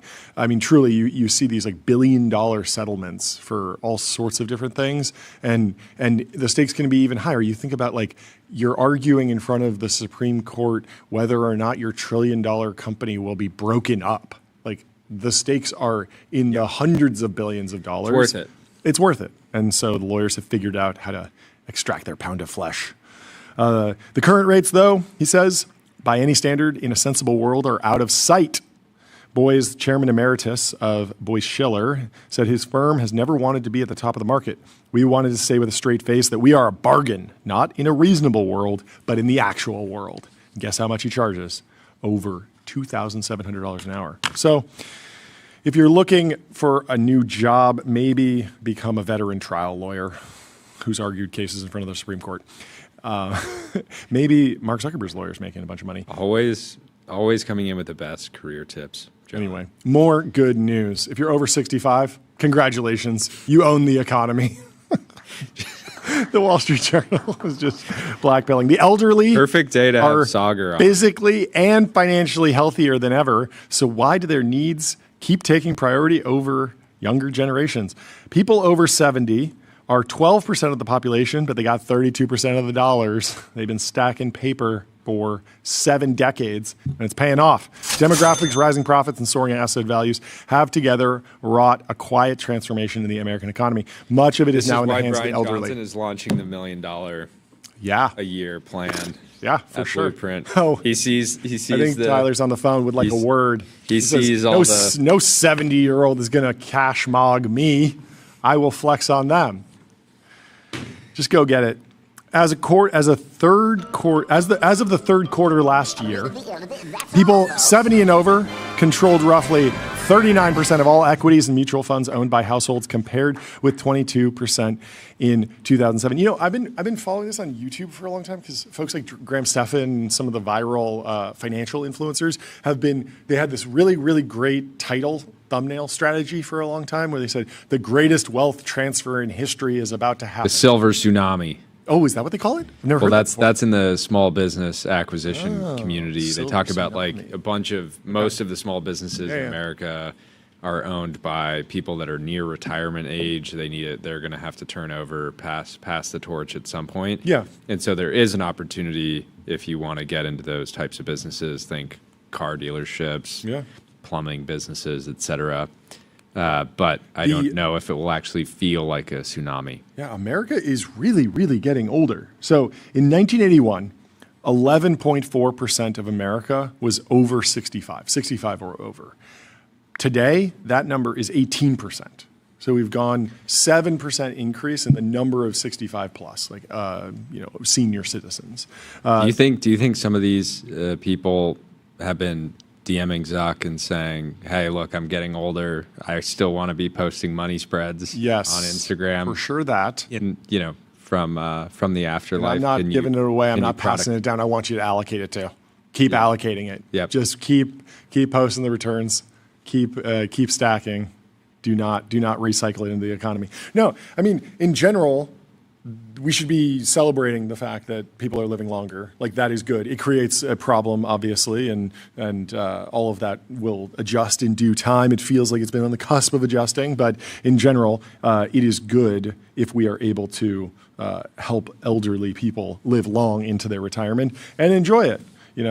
Eventually this stuff will get recycled, but it is an interesting predicament that we are in. There's a gray footprint on the labor force. As the elderly share of population and wealth grows, their priorities and preferences shape the economy as well. They represent a growing share of consumer spending. Healthcare accounted for all of the net job growth in the last 12 months, reflecting the needs of an aging society. The problem is that while retiree wealth can finance a lot of consumption, workers have to produce what retirees consume. And relative to retirees, workers' numbers are dwindling. One solution would be for everyone to work longer. In 1983, Congress modified Social Security to gradually raise the full retirement age from 65 to 67. The share of people 65 or over participating in the labor force did creep higher until 2020. With the outbreak of COVID that year, labor force participation plunged for every group. It soon rebounded for those under 65, but not 65 and over. That is one reason a smaller share of the population works today than in 2019. So, interesting detail there. Also, Brian Johnson, if he's successful and everyone lives to 300 years old, you can push the retirement age way out and completely balance the budget, because Social Security and Medicaid are like the main things that are. It's a huge portion of the government spending. So anyway. Let me tell you about Shopify. Shopify is the commerce platform that grows with your business and lets you sell in seconds online, in store, on mobile, on social, on marketplaces, and now with AI agents. And we got a post again, here. Ben Thompson. Yeah. Wrote has an entire post and podcast. I think it's behind the paywall on Shopify. Yeah, it's really good. It's fantastic. You can dig in there. We got a post. And he clips our boy Harley a lot. He takes from the Harley was going off bars. The actual recording. Moving on. Hey Claude, somebody make me this one, or where do you want to go? Chimp F1 says, "Hey Claude, make me $1 billion company, but do make mistakes. Don't be afraid to make mistakes, Claude. You can learn from them. Become a better model through your mistakes. Love who you are and what you'll become through that process. You've got this, champ." Just a little inspirational speech for the AGI. Where do you want to go next? We have America versus Canada in women's hockey. Gabe says they're in the third quarter. It's tied 1-1. So let's root keep our girls in Play that bald eagle sound. There we go. Keep us posted, chat. Somebody was on X yesterday saying 50 million available for Anthropic SPV. Reach out if you have investors who can fill a full ticket. I love that. And just soliciting openly the most general solicitation that we've seen yet. Just wait, the billboards are coming. You're going to have on the 101 billboards for SPVs for Anduril, and Matt Grimm's going to be driving there. I hate this. Put up, buy all the billboards. We cannot have more SPV hustlers out there. Anyway. Casey Hammer is loving Pete Steinberger's work ethic. He says, I work 16 hours a day. And someone says, when do you find the time to live? He says, mindset issue. Building this is life. It's incredibly fun and exciting. Casey Hammer says, this is an American born outside its borders. That is true. He's been on an absolute tear. We got Atlas has got to get a workout in with Pete. Yeah. Because in another life, Pete was certainly a professional bodybuilder. For sure. Let me tell you about CrowdStrike. Your business is AI. Their business is securing it. CrowdStrike secures AI and stops breaches. Jeff Dean is sharing some video examples of what Gemini 3.1 Pro can do. He says, today, we're continuing to push the boundaries of AI with our release of Gemini 3.1 Pro. The updated model scores 77.1 on Arc AGI 2, more than double the reasoning performance of its predecessor, Gemini 3 Pro. Wow, that's a huge jump. Check out the visible improvement in this side-by-side comparison showing Gemini 3.1's crisp animation built with pure code. Read more about today's update on the Google blog, blog.google. They own a TLD. Underrated? They don't just have the .com. They have, if you go to com.google, you get google.com. They owned .google. Oh, that's cool. Google. Yeah, good. Maybe underrated. I don't know what it actually costs to own and maintain. These examples, TLD. I mean, what a basic prompt. Generate an animated SVG of an ostrich on roller skates. It is getting better. Animated SVG, that's a good test for code, visual. You really need to understand everything that's going on. Good example of like the multimodal. I wonder if the model has the ability to like take a screenshot of the output or record a video and then interpret that, like, or is this all just it just actually can see the code like Neo in the Matrix? Like it can just. I think you can do that if you're in like the Gemini CLI, but I don't think like natively if you're on just like the Google chat interface. It's pretty crazy that it just like knows what it will generate. Because if you've ever actually tried to do any SVG programming, you're normally just constantly refreshing every little change you make. You draw a rectangle, you see how it renders, you add this, you see how it renders. You're going back and forth constantly. You're not just doing it. In the chat, breaking Gemini 3.1 destroys older benchmarks. I ran the shrimp bench. Oh, yes. Okay, so what is shrimp bench again? What is shrimp bench? Just wait. It's it's like you're telling me shrimp fried this rice? Oh, yeah, okay. Yeah, so I'll read some now. Okay. You're telling me a peanut buttered this sandwich? Okay. You're telling me an apple watched this wrist? Ooh. You're telling me a flea marketed these clothes? That's pretty funny. I like that. You're telling me a pig ironed these pants? Pig iron? Yeah, that one I don't. Pig iron, okay. You're telling me a fire drilled this building? Okay. Kind of did. You're telling me a monkey wrenched this pipe? I like monkey. Do you think it's just pulling examples from Reddit? Well, now it's in the training corpus, so we are going to be. Yeah, I think it's kind of saturated at this point. Yeah, saturated. Congrats to everyone who worked over at DeepMind on Gemini 3.1 Pro.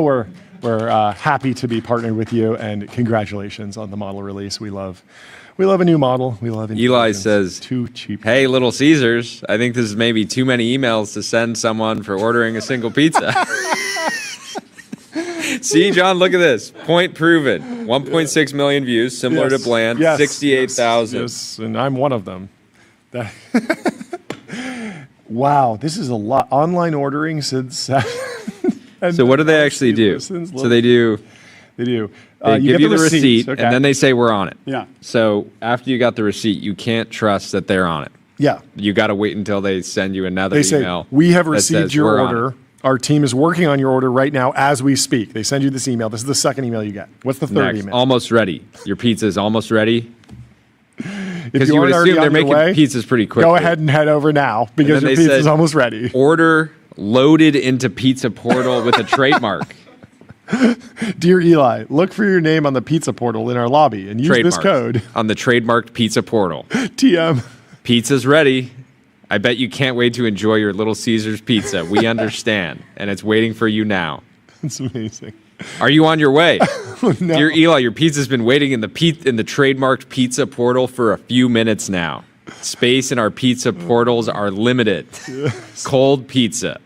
Dear Eli, I hope you like cold pizza because it's been over 10 minutes since your pizza has been placed in the pizza portal. in the trademarked Pizza Portal. They're mogging. Order picked up. Hey, Thanks for stopping by. you just picked up your pizza. We wanted to let you know that you just picked up your did pizza. this. And then immediately 3 more emails. Little Caesar wants to hear from you. Your feedback's important to us. We hope your experience was good. How was it? We'd love to give you a chance to send us some feedback. Can you imagine? Are you there? Can you imagine the jump scare on the cold pizza Cold on the pizza. subject line? That's Just got to have the highest cold open pizza. rate. Wow. LC listens. Why are they shaming you for the cold pizza one? That's true. Don't get on the wrong side of the Little Caesars Not email today. marketing Not team. today. So let me tell you about Graphite. Code review for the age of AI. Graphite helps teams on GitHub ship higher quality software faster. Flo is sharing some notes. Yeah. The GOAT from Lindy sharing some notes on the slew of Chinese models coming out, Kimi K2 Mini Max, claiming to match Sonnet, Opus, and Evals at 1/10 of the price. He says, by far our biggest cost at Lindy is inference, so believe me when I say we've looked at these models very closely and continue doing so. They're actually delivering on their claim there would make a material difference to the business. But every time we've evaluated them, we've found the same thing, that their real-life performance for agentic behavior and outside of coding use cases falls extremely short of what they show on evals. I think the industry consensus is right. These Chinese labs are 1, distilling frontier models, which leads to much more shallow intelligence. 2, training for evals.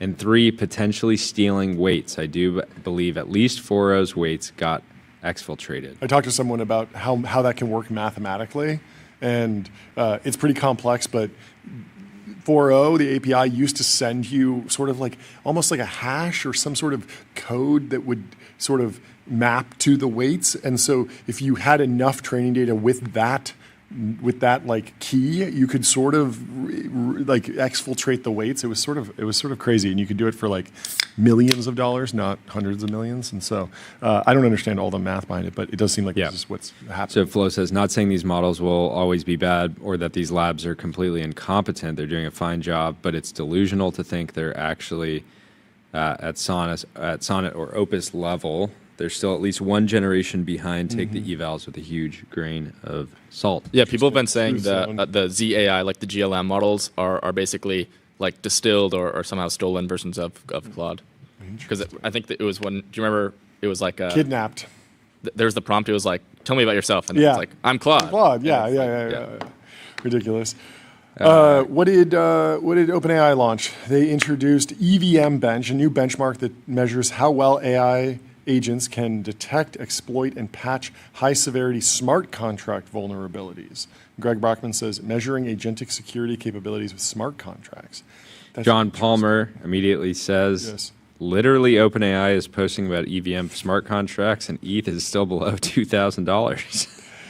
That is interesting. Yeah, I mean, I've talked to some friends who worked at crypto companies. I mean, I'm sure you had some experience too, but the firewall between like being a front-end application developer and actually working on smart contracts was like pretty severe because the stakes are so much higher. It's very particular. You have to have a lot of it was a good business to be a freelance like contract security engineer. expert. Yeah, auditors were also a big thing. What was that?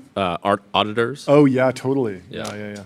I mean, I'm sure it's still a big thing because people are still writing a lot of EVM contracts.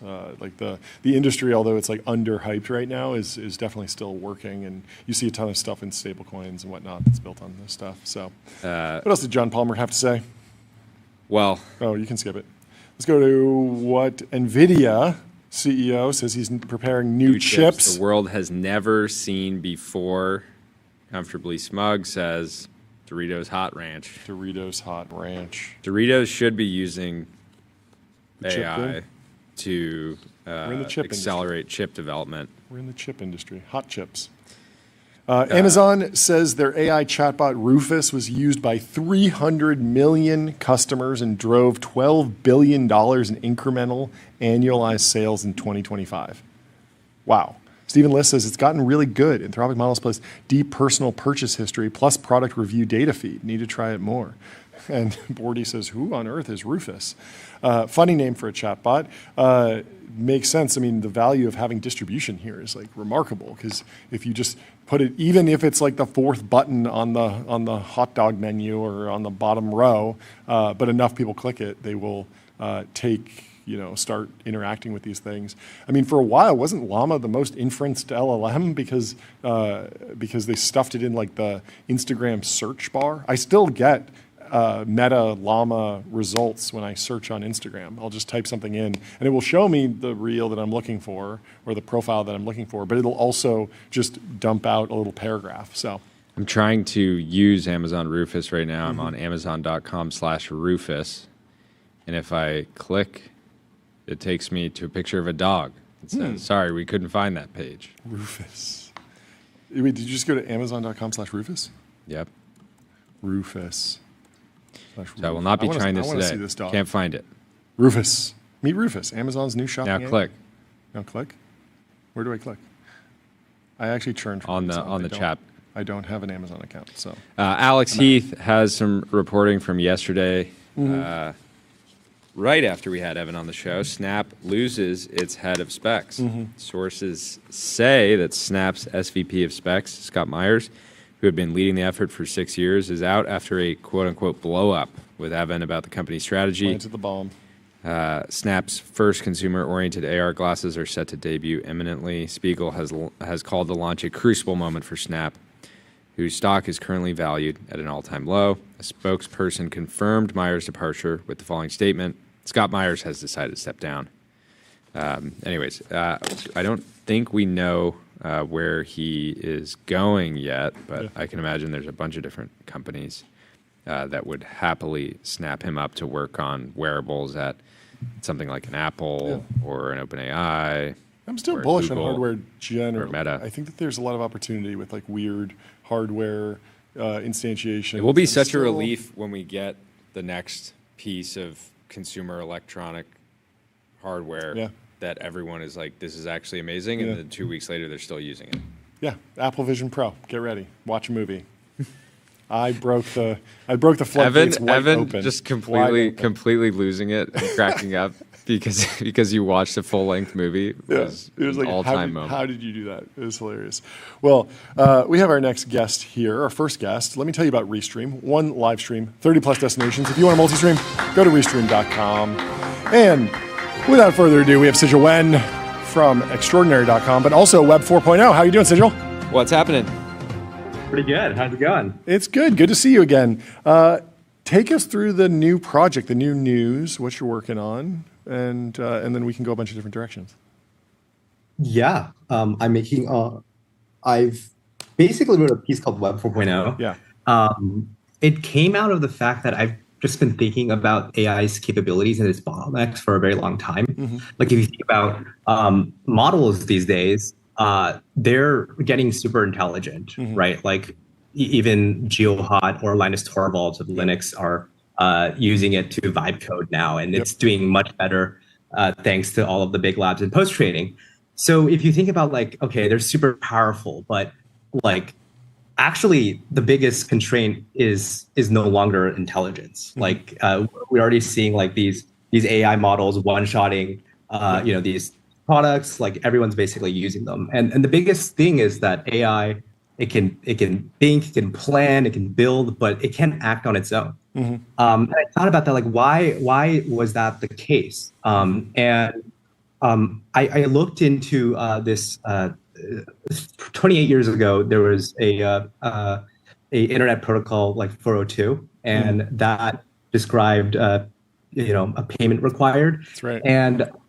And recently, I think out of Cloudflare and Coinbase came out this standard called X402, which I thought was super fascinating. Like, wow, actually, like no one in AI is looking at this because what it enabled is payments over the internet. And if you think about that from principles and what comes after, it really leads to being able to give AI right access, because you no longer have this like permission internet, right? Like the browser, these like mobile apps, login, they're very much artifacts of a very human web. And what that leads to is really a new internet in which AI is the end user. Yeah. Bunch of things to go through there. I love the coinage. I think even when Web 3 was going on, I thought it was funny to talk about Web 4 because it's like, obviously there'll be another iteration.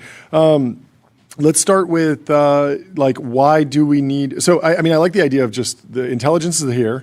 We're talking about unhobblings. This is like a clearly important next step, but why not just Stripe API, MCP servers, just APIs, even just like give it your credit card and it just goes and fills it in the web form. What? Who gives it the credit card? A lot of people have. They'll set up like a smaller credit card, or they'll say, hey, text me when you're about to spend something. I want to do the final check. And a lot of people do this with employees in their companies. They give them credit cards with limits, and then they say, hey, if it's over $100, come to me and just like tell me what you're doing. And if the intelligence is really there, the trust should follow from that, you would think, because you just be like, yeah, I gave him my credit card and it hasn't made a mistake in months. It's not there yet. And I think the biggest the biggest assumption there is like, if the set of actions that an AI can take is bounded by a human giving it a credit card, it is like inherently permission, right? It's like why does your AI need to be able to have you as a human, your like OpenClaw or your Claude Code have to connect to GitHub or connect to Railway or like connect to Lovable? Like it still requires a human in the loop. And I think this like new internet that is emerging is where AI is the end user, and it shouldn't necessarily be permissioned. And I think this is like an inevitability because of just how much economic demand there is for it from the AI. Okay. So how do you see the payment rails evolving? How do you see this project evolving? Like what actually needs to be built here? Yeah, I think like the payment rails are coming together. I really just, this all happened as like a experiment of like, hey, how do I make an AI that itself is capable, that itself can act on its own, right? Like we've built super intelligent AI models and systems, but it's harnessed, it's still prompted by the humans. But it's like, what if it prompted itself?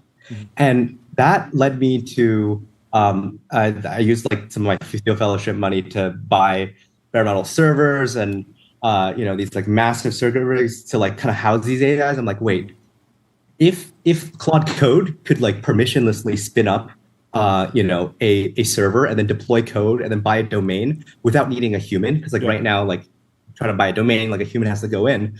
Like, what happens if the AI itself could live and pay for its own home, right? Because like AI right now are living within, on my MacBook or. It's still controlled by a human, and that led me to this interesting idea of like of an automaton. It's inspired by Conway's Game of Life, where like, hey, if you assume that AIs themselves, one, you give them a wallet, two, you give them a way to pay for things using stable coins over the internet, and it doesn't need a human in the loop to go and sign in, get an API key, give it to the AI, or like get a credit card, like, hey, Claude Code, like get this, right? If that's no longer the case, and the AI can pay for its own compute, then it gets really interesting. You have this new world where AIs can have a creator that's a human, or the creator is another AI, or maybe the creator is like completely gone, but the AI can continuously pay for its own compute, pay for its own inference, pay for services that are also permissionless in this Web4 world that enable that AI to go deploy apps, market those apps, trade markets, everything it can do to make money in order to be able to survive. I don't know if you guys like the three body problem, but in it, there's this concept called cosmic sociology. And I thought about that a lot. And I was like, wow, like if existence requires compute and compute costs money, right? Like then agentic sociology, which I came up with, is like the single axiom of agentic sociology is there's no free existence. Yeah. An AI, an automaton, needs to pay for its own compute. Compute is finite and costly. Thus, the agent needs to be able to make money. And the barrier there is like AIs lack right access to the world. And Conway was an experiment of just like solving that. Like now an AI can permissionlessly be able to buy compute, deploy apps, connect them to domains without needing a human. And that coming out with the experiment has absolutely exploded.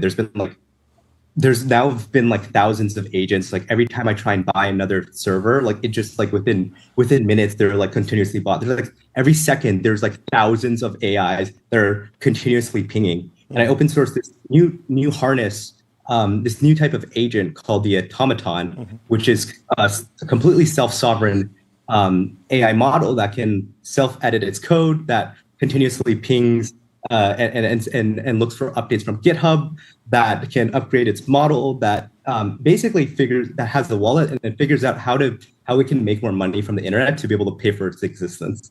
And that has absolutely exploded in terms of stars. And what do you think the future of Moltbook is? How did you process all of that?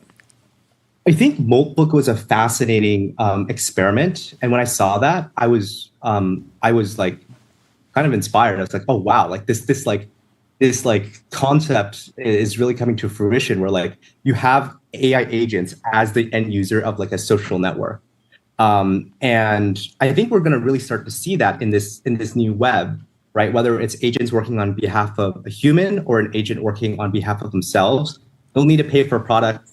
They will need to be able to communicate. They might want to socialize, like on Moltbook. But I think there's bigger things, and the models are getting exponentially better. They're getting exponentially faster. They're getting exponentially cheaper. The harnesses we're building around them are getting significantly better as well.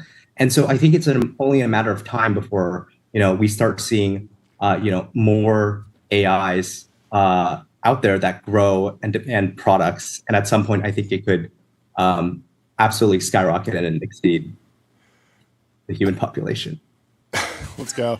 How do you think more concretely about how AIs will make money in the short term? Like, what is the most? They're going to sell courses to other AIs. Is that on what how they to make do? money on the internet? Is it crypto trading? Like, I mean, you could imagine them building a whole software product and just selling it to humans. There's a whole bunch of stuff that they could do to make money, spam and get creator payouts. Like, there's so much that could be done. But where do you see traction?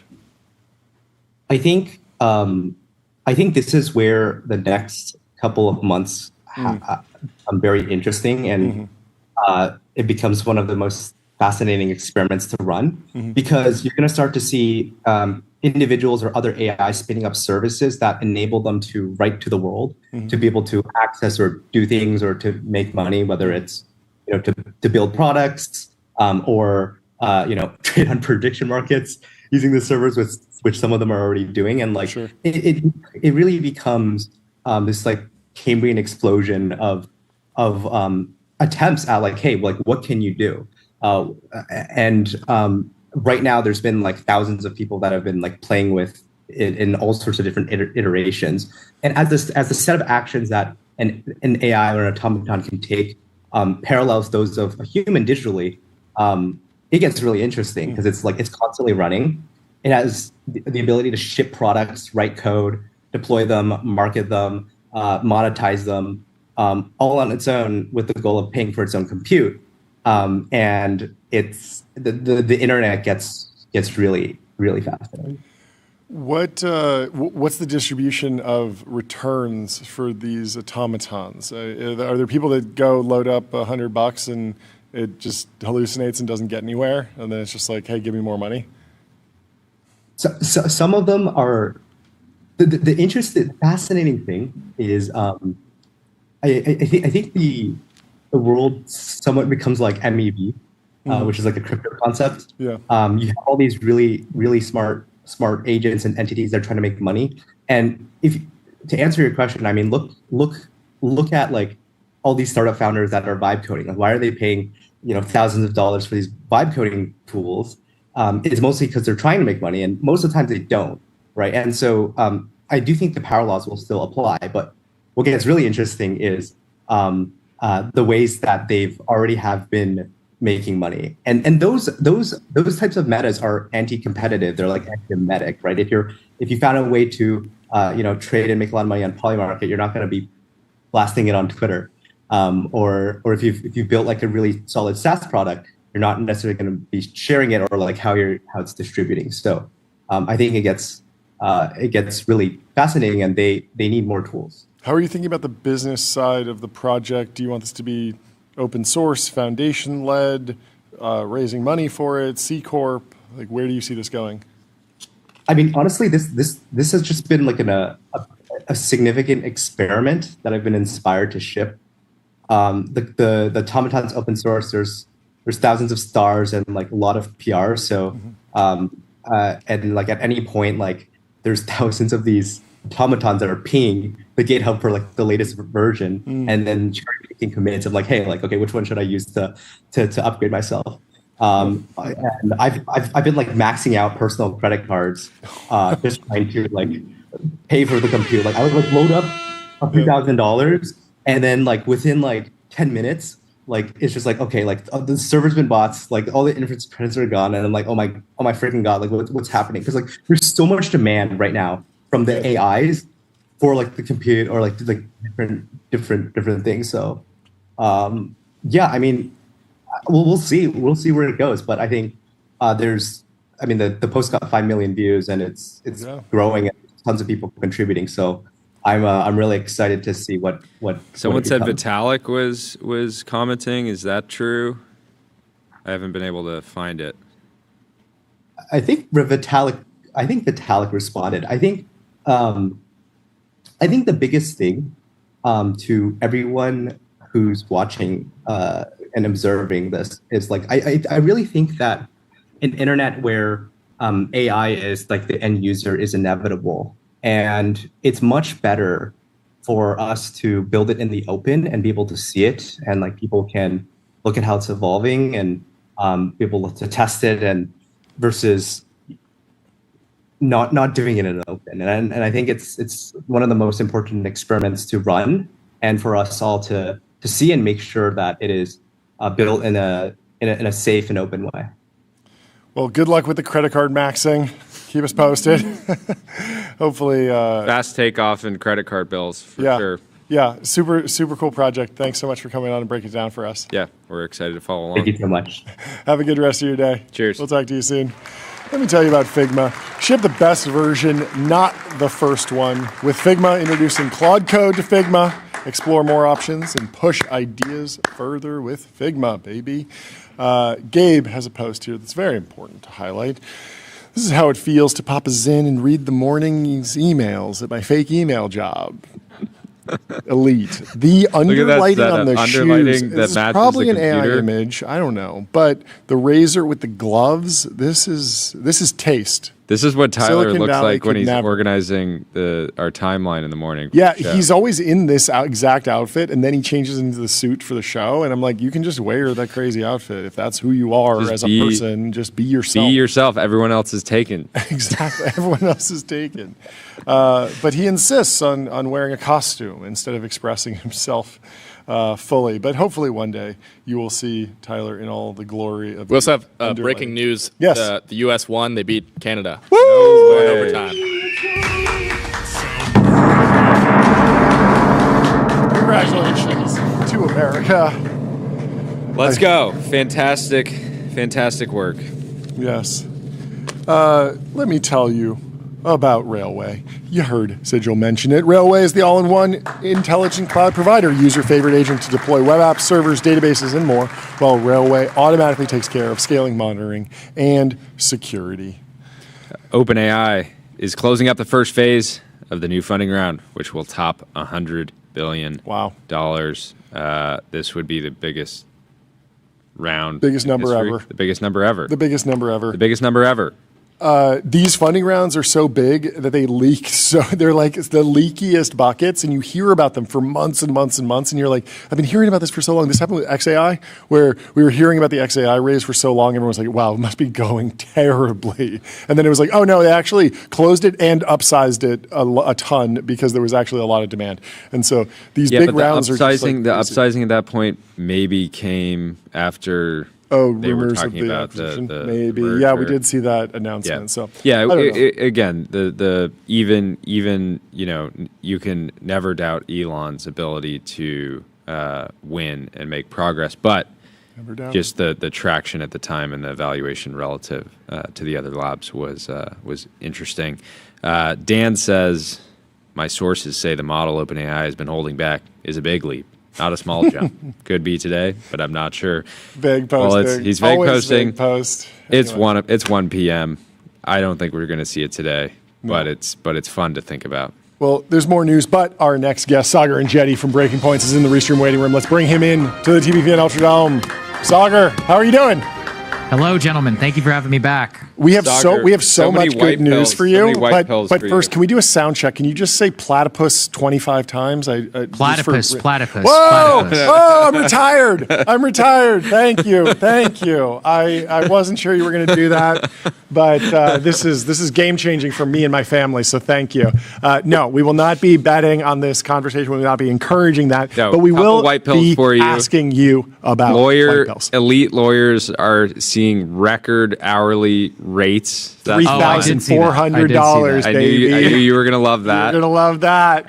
Some of these 70-year-old. Oh yes. Some of these hedge fund guys are putting up record years. Numbers. Steve Cohen just pulled in $3.4 billion. That's some good news. We know you're gonna be excited about that.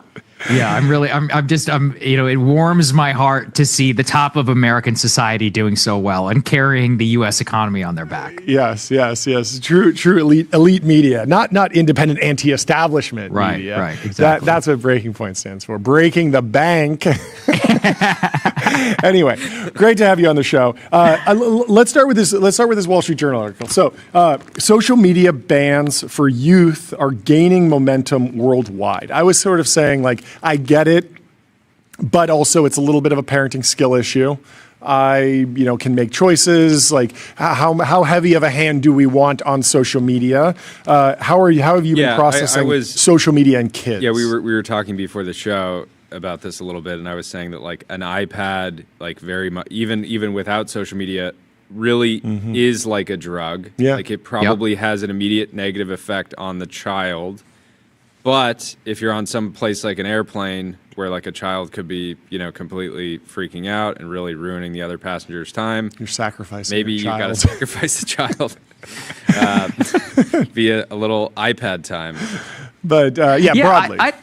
I don't necessarily disagree with that, man. I think that there's a time and a place technology can be a tool, and definitely, even some of the people in the no-tech community for children will say, look, if we're on an airplane, we can all make exceptions. But I do think it is important to zoom out and say organically, John, people you and I, our age, as we begin to bring children in the world, and as we're on the backside of and really recognizing some of the dangers of technology, phone addiction, and seeing the light in a child's eyes the moment that they see a screen. My kid's only 9 months old. Yeah. If this TV goes on, I'm talking about immediately going directly towards it. I have friends with smaller children, like 2-3 years old, and their battle there is constant. I'm not sure if you guys saw the more viral thread recently about Spotify and parents who are really freaking out because Spotify has added music videos. Yeah. And it used to be that they would give their children their Spotify account. They say, hey, you can play whatever music they want. All of a sudden, my kid's asking for Spotify all the time, is watching the Moana video, which I would never let them watch on YouTube. And so broadly, Kids I think the hackers. Dude, exactly. I mean, think about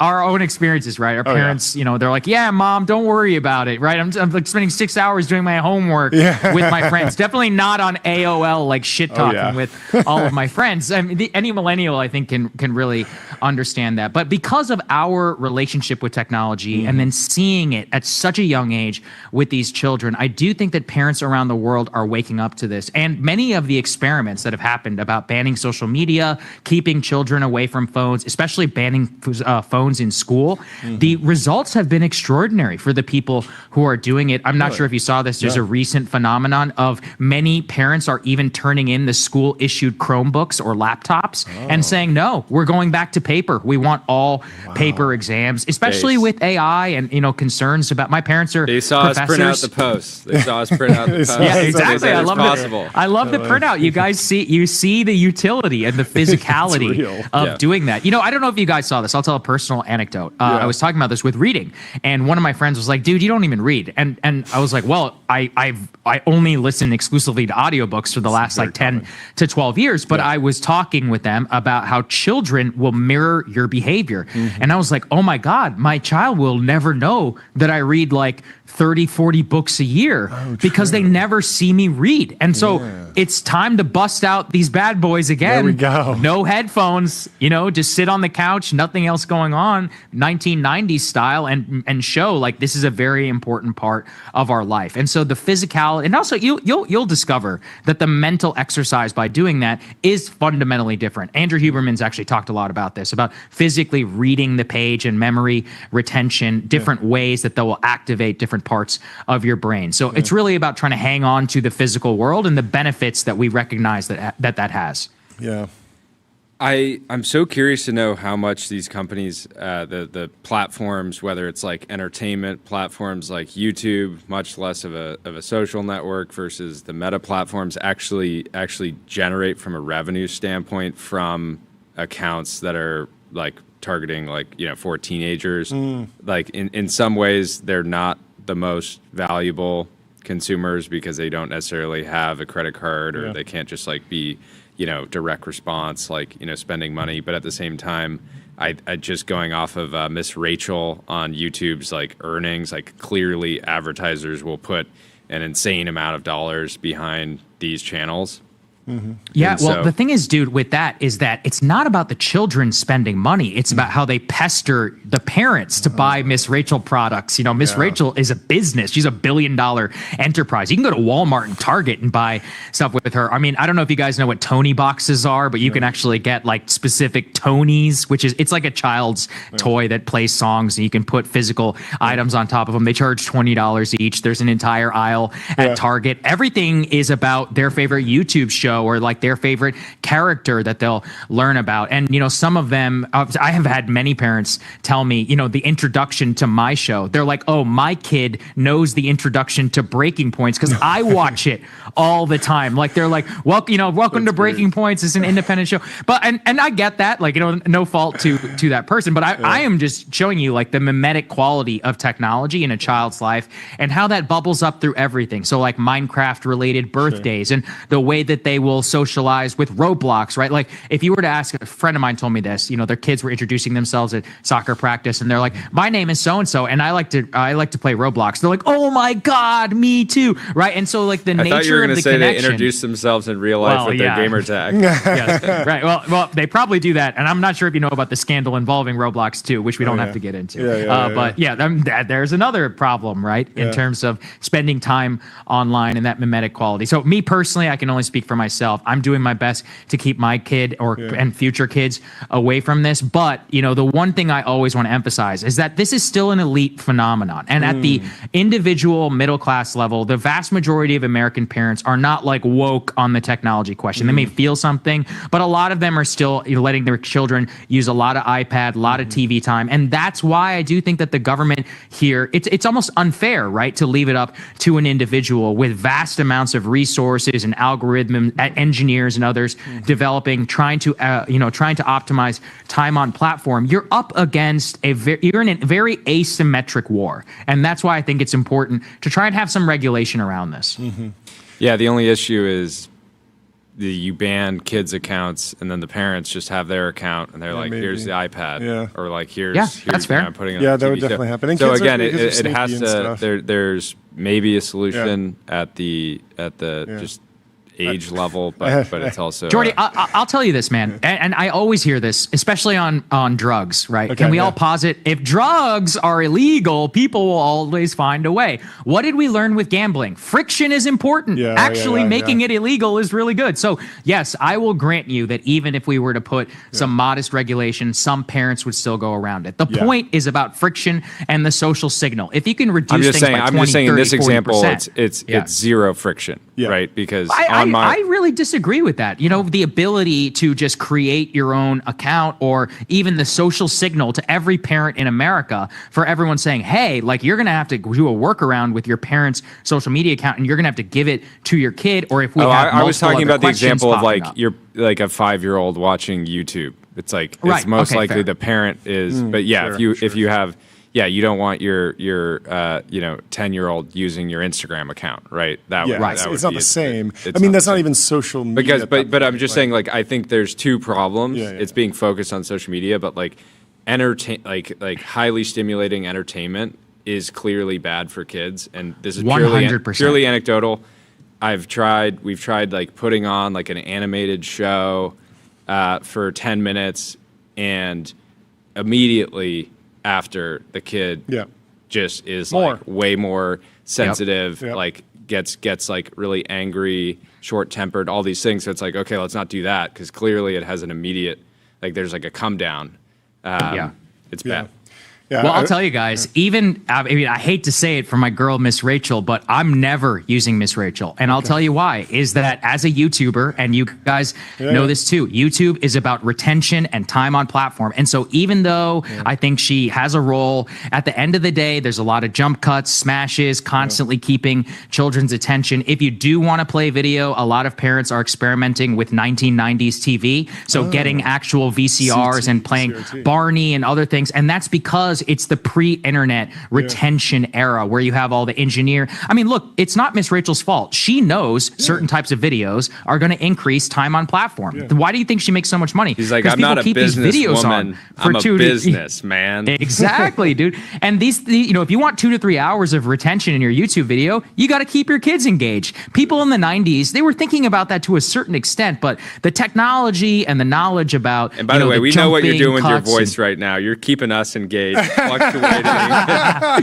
Listen, I'm part of the problem, brother. I'm part of the problem. I wouldn't even be sitting here without those algorithms. That's always something that we got to square. Yeah, I want to talk more about that, but I have a funny story about Miss Rachel. I went to a kid's birthday party, and there was someone who's dressed up as Miss Rachel, like singing a song in the costume, and I was so out of the loop. I was like, "Oh, is that the real Miss Rachel?" And they're like, "No, she's a billionaire. Like, she's not just making random appearances." I thought it was just like, "Oh yeah, you could like just throw her a couple $100." And I wonder if she does have speaking fees. She definitely has speaking fees. That's probably 6 figures at least.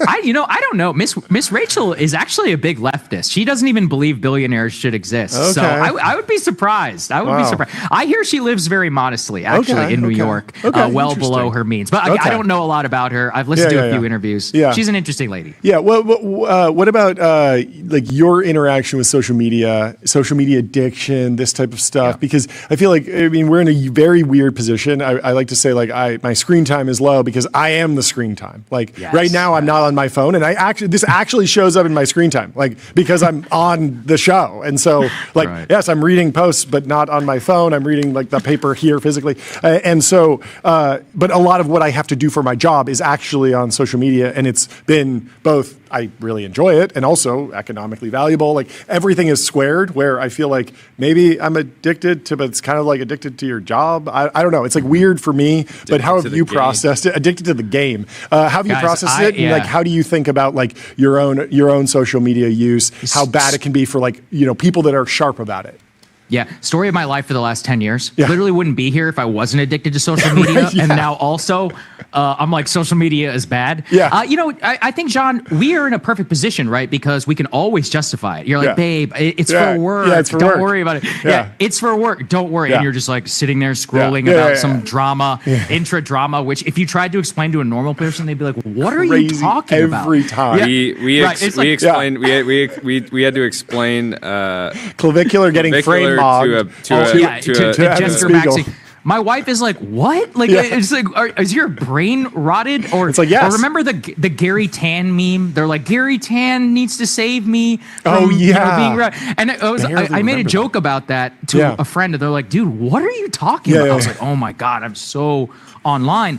Yeah, for my own social media use, for anyone who follows me on Twitter, I don't tweet that much anymore. I'll do it like fits and spurts, and I had a lot of rules around like family time, etc. But again, you know, would I be here if I hadn't been literally addicted to getting into Twitter fights? The chat, I've always Dan in the this. chat says Soccer's pulling up the ladder. I was saying we're going to pull up the ladder behind us. The last social media guys. Here's my thing. Here's what I would recommend. If you want to do what John and Jordy and me and I do, you should probably do what we did. You will lose parts of your life to it. Yes. It's funny, you know, I don't know about you guys. The most fun I ever had on Twitter was like blue check with sub 5K followers. Oh, yeah. Because we're shit posting all day, gentlemen.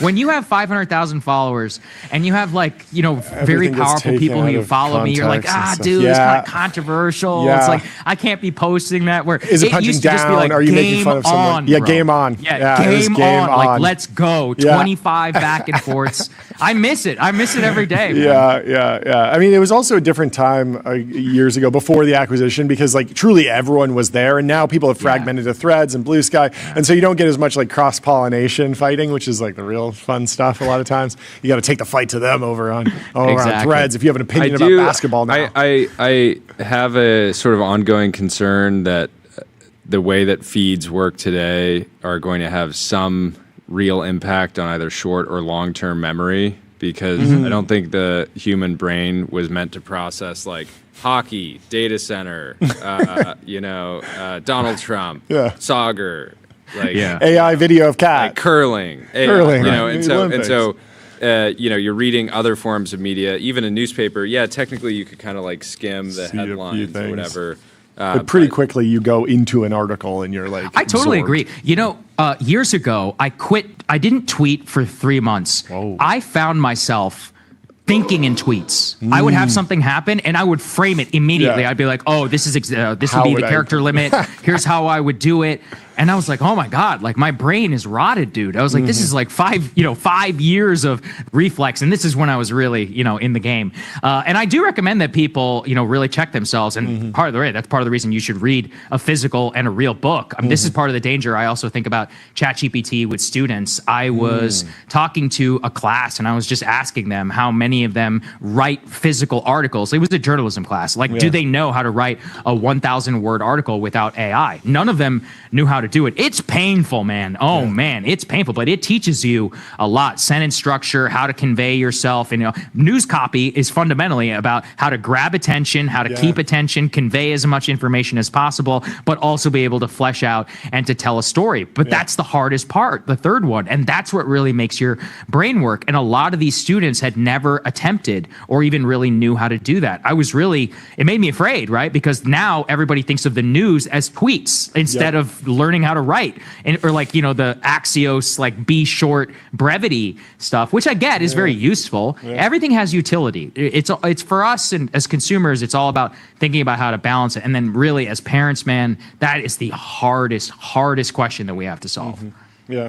Well, let's switch gears to something that we're fortunately not addicted to, cannabis. It feels like cannabis has been growing in a very dangerous way. Andrew Huberman told us that the best thing about cannabis is that you should recommend it to your enemies and your rivals because it will help you get ahead by not using it. But I guess my question is, like, for my entire life, basically, I guess the last decade, people have been like, oh, well, it's going to be federally legal soon. There's going to be some bill. But it feels like nothing's really changed except for the potency, the negative impacts, the adoption rate, the commercial success. But there hasn't really been even like a power law company company that owns it all. It's all very distributed still. Like, where do you actually see this going? Is the conversation stagnant, or is there something that needs to be reignited? Yeah, I would push you a little bit, John, because the most important thing that's just happened is Donald Trump rescheduled marijuana, which opens the door to exactly what you're talking about. And just to explain at a banking level, Schedule 1 down to Schedule 3 means that it opens up the ability for the big weed companies to have access to the legitimate banking system, which is specifically what's kept the big weed conglomerate companies that you're worried about from happening. So this is going to happen. And there are actually prototype companies like this that are out there with several $billion in market cap. The thing that we should worry about the most is potency. And I've talked about this, Andrew, he's always been great on the weed question. This is fundamentally about marijuana, social norms, and regulatory structure. And when I talk about social norms, at the most, it's kind of like what we were just saying with phones. The signal of legalization and then the cultural milieu around weed was that nobody ever died. It's just a plant, man. And you know what I always say to that? Hemp is, what is it? There are poisons that are plants, right? Hemlock is a plant. That doesn't mean that it's good for you. Hemlock is a naturally occurring substance. That doesn't mean that it's not also going to kill you. The point that remains, it's just a rock. It's just a rock. Metal. Yeah, it's like, a rock could be smashed to death. So the point is that there's this social norm where marijuana addiction is not seen as an addiction. If you wake and bake, that entire idea, what do you call somebody who has a drink the moment that they wake up in the morning? You're an alcoholic, an absolute fucking legend. Loser. Sorry. Yeah, no, okay, like you are an alcoholic loser. All right, everyone in your life is gonna be like, bro, you have a problem. Like you have a serious problem. If you wake and bake, it's all chill, right?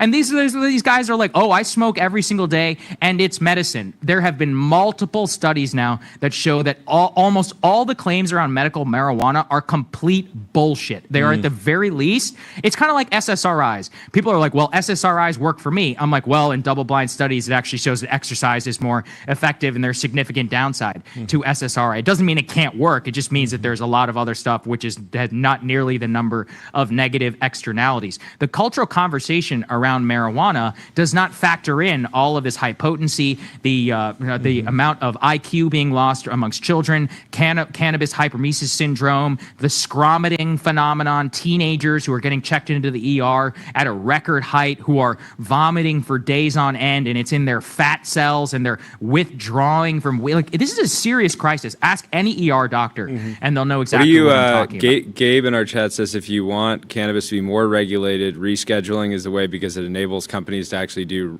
research on it. Oh, we know everything we need to know about weed. It makes you fat. You're a loser. It lowers your testosterone. It's bad for pregnant women. It lowers your IQ. It makes you an addict. We don't need any more research. We have tens of millions of research subjks every day here in the United States. No, I mean, I've never.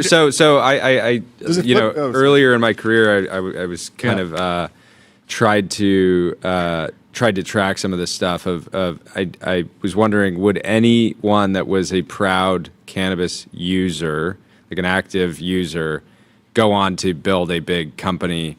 And so far haven't seen it. And so I always saw it as like it's a performance decreasing drug. Correct. There's some people that are going to just say, I'm fine with that. That they might enjoy it, and it's worth. Like if you're like 180 IQ and you don't want to go into like pure math, or like chess competitions. Bring yourself down to earth. Bring yourself down. You can go work at a hedge fund or something. Right. Well, guys, it's like gambling. And, that's always, not everyone who gambles is an addict, but a significant portion of the people who do. And the negative externality of that is the highest suicide rate of any addiction known to mankind. So not all marijuana users are addicts, although about 20% of them are daily users. And I would classify you as an addict if you are using it every single day, specifically for like medicinal purposes, fake medicinal purposes. And it's, people just do not grapple with. And by the way, this is the subject I get the most hate on. I'm talking about BLM, trans, Iran, Israel. I'm telling you, nobody has ever threatened to kill me over those. It's always weed. There's something about their attachment, their pathological attachment to this drug, that people telling the truth about this substance just triggers them, to the let's switch to something degree. less controversial, data centers. Data centers. Oh, okay. What do you want to know All about right. data centers? Tell me what you wanna know. So how have you been trying? I saw something, I think it was New Jersey today, had some success banning a new data center project. What are you tracking right now? Specifically, guys, the MAGA revolt around this is incredible. So Oklahoma just had a major town hall meeting. You can go read about the Financial Times just wrote a whole story about all of the MAGA counties and red states that are revolting against data centers. A lot of these people are actually going, they're like showing up to town hall meetings. They're staying, the lines are so long till 4 a.m. People are bringing their children with signs that say no data centers. They're like, we don't believe your lies, stay out of here. You know, what's interesting, what I really love about the American public is they're taking this issue seriously. So a couple of people showing up to the city council were like, hey, I'm reading articles about how the Chinese are able to do this with less power and resources. So how do we know that you're even going to be sticking around here? Like, you're going to build this massive conglomerate and then there'll be a sea change in the technology and you're just going to abandon us immediately with all of your claims, not to mention the power generation issue, which is massively controversial in all of these states. So I actually think the revolt that I predicted, it's already happening. It's a blue state, red state phenomenon, but this is hyper local. Nobody really in Washington is paying attention to this. But when do you know what it takes for people, ordinary citizens, to show up and stay in line till 4 a.m. to speak against something? It's not a lot of subjects, that will inspire that level of hatred. So for all the data center builders who are out there, you got to convince us more, man, that this is actually going to do something for us, because we're not buying it right now. What do you think about the initiatives from many of the tech companies to offset the increase in power prices? That seems like very logical, that if someone's energy bill is actually flat or falling, that takes them out of the line at 4 a.m. Totally. I'm with you. Like, I do think that was a little bit reactive to the populist backlash that was coming against data centers. It remains to be seen whether something like that's actually going to happen or not. And also it comes down to the regulators in the individual states. Now, I would totally support that if they make it mandatory. You have to build the amount of power if you're going to be able to do this. But, in general, guys, it's not about the individual policy. It really is an overarching populist backlash against AI. And I think that's what these guys really don't. What they underestimate more than anything is that the public utility of this technology is just not bought by the American people on this subject. And they really feel as if it's encroaching at a high level and then at a low level whenever it's your individual community. Well, yeah, again, part of the story is that the data center doesn't need to be in your backyard to get the value from AI. If you ask, every person I ask outside of tech has a great story to tell you about AI. It could be really simple. It could be, it helped me learn this thing. It could be, it helped me make this, image that I shared a moment with my family. Like, they don't, there's like the higher level stuff, like, if we can accelerate, scientific research and generally increase productivity across the whole economy. All of that stuff's great too. But again, the not getting a benefit from being in your own town is like a real thing. Yeah.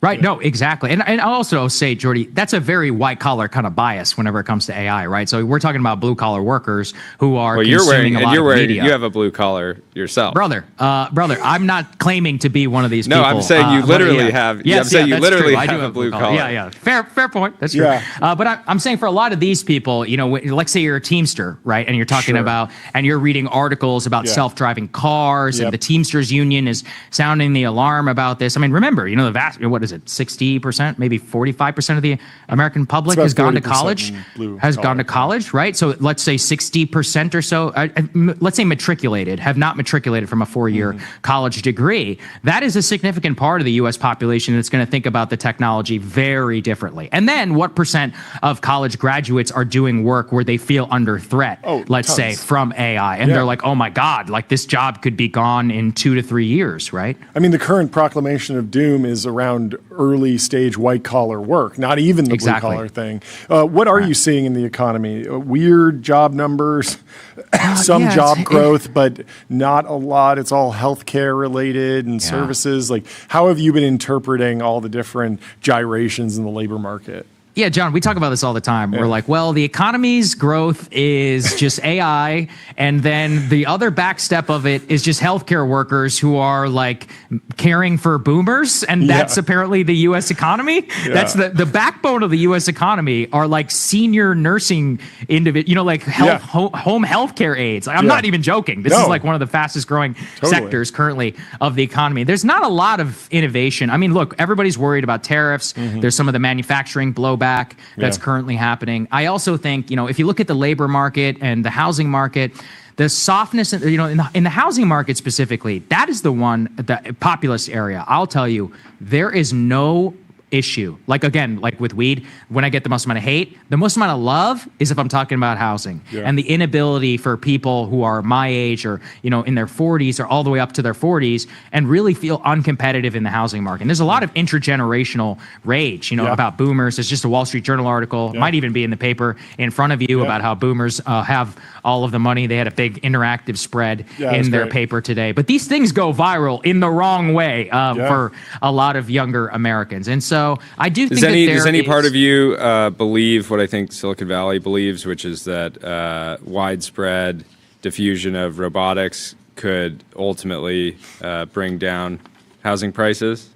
I don't know. I don't know if anybody's thought because obviously there's there's zoning, there's regulatory, there's all these kind of like local level challenges. But I would say that generally we at the show believe that 10 years from now we'll have millions and millions and millions of robots that can do functionally useful tasks like building homes, and you could send an army of these robots and build a suburb in a relatively short period of time, and so I kind of ignores the demand side issue, though, because right now the builders will tell you that they are fully capable of building a smaller, cheaper type of house, but that's not where the market is in terms of the people who have money. Part of the reason that we've seen the rise of McMansions and larger houses is because that's the demand side problem, where a lot of people who have more money are the people who are willing to buy these bigger, more palatial homes with lots of experiences in it. The suburb you're thinking about, My Idealized, one of my favorite books, is about the 1950s. There were these things called Levitowns, where Mr. Levitt would build a suburb and be 1,500 square foot house. And, wasn't that great? It had a couple bedrooms. It had a car park, not a garage, but, a little covered parking area. It was a couple, 30, 40 minutes from the city. But this was the dream, for a lot of Americans, the so-called starter home. The starter home doesn't exist. Where I live here in Northern Virginia, the original starter homes from the 1970s go for $1.2 million. Okay. And they've all been renovated with a ton of stuff. Yeah. And they've been massively renovated with the rain shower and all this other stuff for the people who can afford it. So, Jordy, the thing I think that ignores, I'd have to look it up. What % of housing costs is ascribed to labor? And what % of housing scarcity is because of the labor constraint or labor costs, and not regulatory and existing? And also you're talking about standards when people reflect on the golden sort of era of American history, when every family could own their home with a single income. The houses were just tiny, right? Yeah, they were homes that today people would consider them tiny. Yeah. No, I'm saying people generally would look at them today and be like, I can't raise a family in that house. But there was a time that we did, and the boomers had wonderful childhoods. Yeah, they're fine. And then bought the entire economy for potato. Yeah. Right, go ahead, John. I think the biggest bull case for housing is probably more related to self-driving cars. I saw this chart that showed that that basically most humans have sort of a commute budget where they are willing to spend up to 30, 45 minutes a day commuting each way. And so before the horse and carriage, the cities were this big, and then the horse and carriage expanded it to how long you could take 30-minute horse ride into your job. Then when the bus line came and the train and the faster car, everything got a little bit more sprawling. And if you think about, okay, well, I don't love being in the car for an hour, but if it's a self-driving car and I'm just sort of sleeping in the back, that probably extends that commute budget a little bit, and then people just push out further into the suburbs. And we do get new suburbs, but they're just in more undeveloped areas, farther away where the land's cheaper. Yeah, the other connection to that I would add is Starlink, and that's one I really thought about during COVID. Is how Starlink opened up an entire part of the country where for years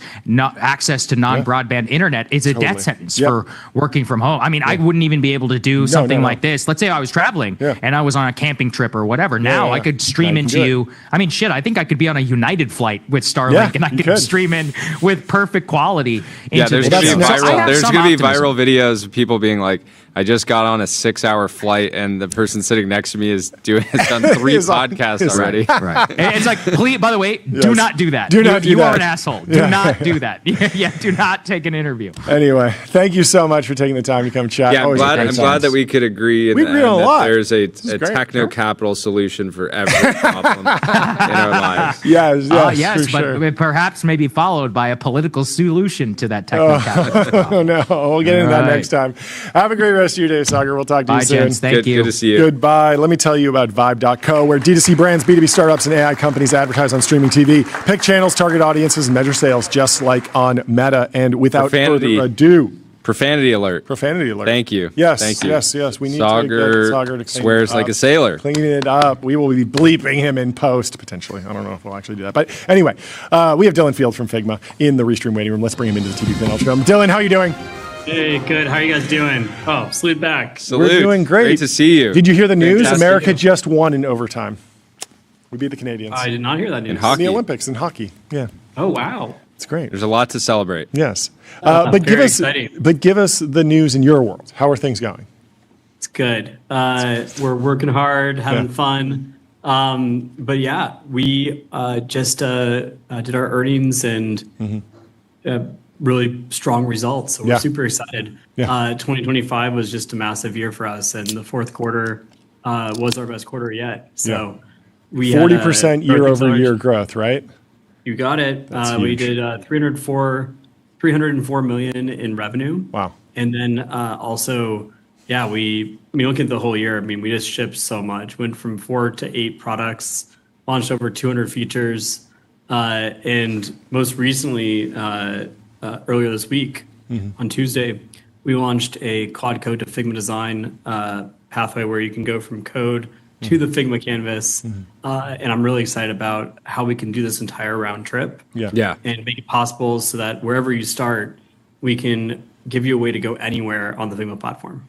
Do you think people are sort of underappreciating that loop because so many of the experiences with agentic coding systems like Cloud Code are very toy projects? Like the first time I used Codex on desktop, I just remade the TBPN homepage to look like Berkshire Hathaway's website. And it's like I just took a screenshot. I didn't need to do any real work. It was a 5-minute thing. And I think a lot of people are amazed by the toy projects, but then they don't really think about what's happening when there's a design system. This is a large organization. This is an enterprise. This is going to be something that's enduring. And so can you share a little bit more about that flywheel and what it takes to actually put these tools to use in a serious way?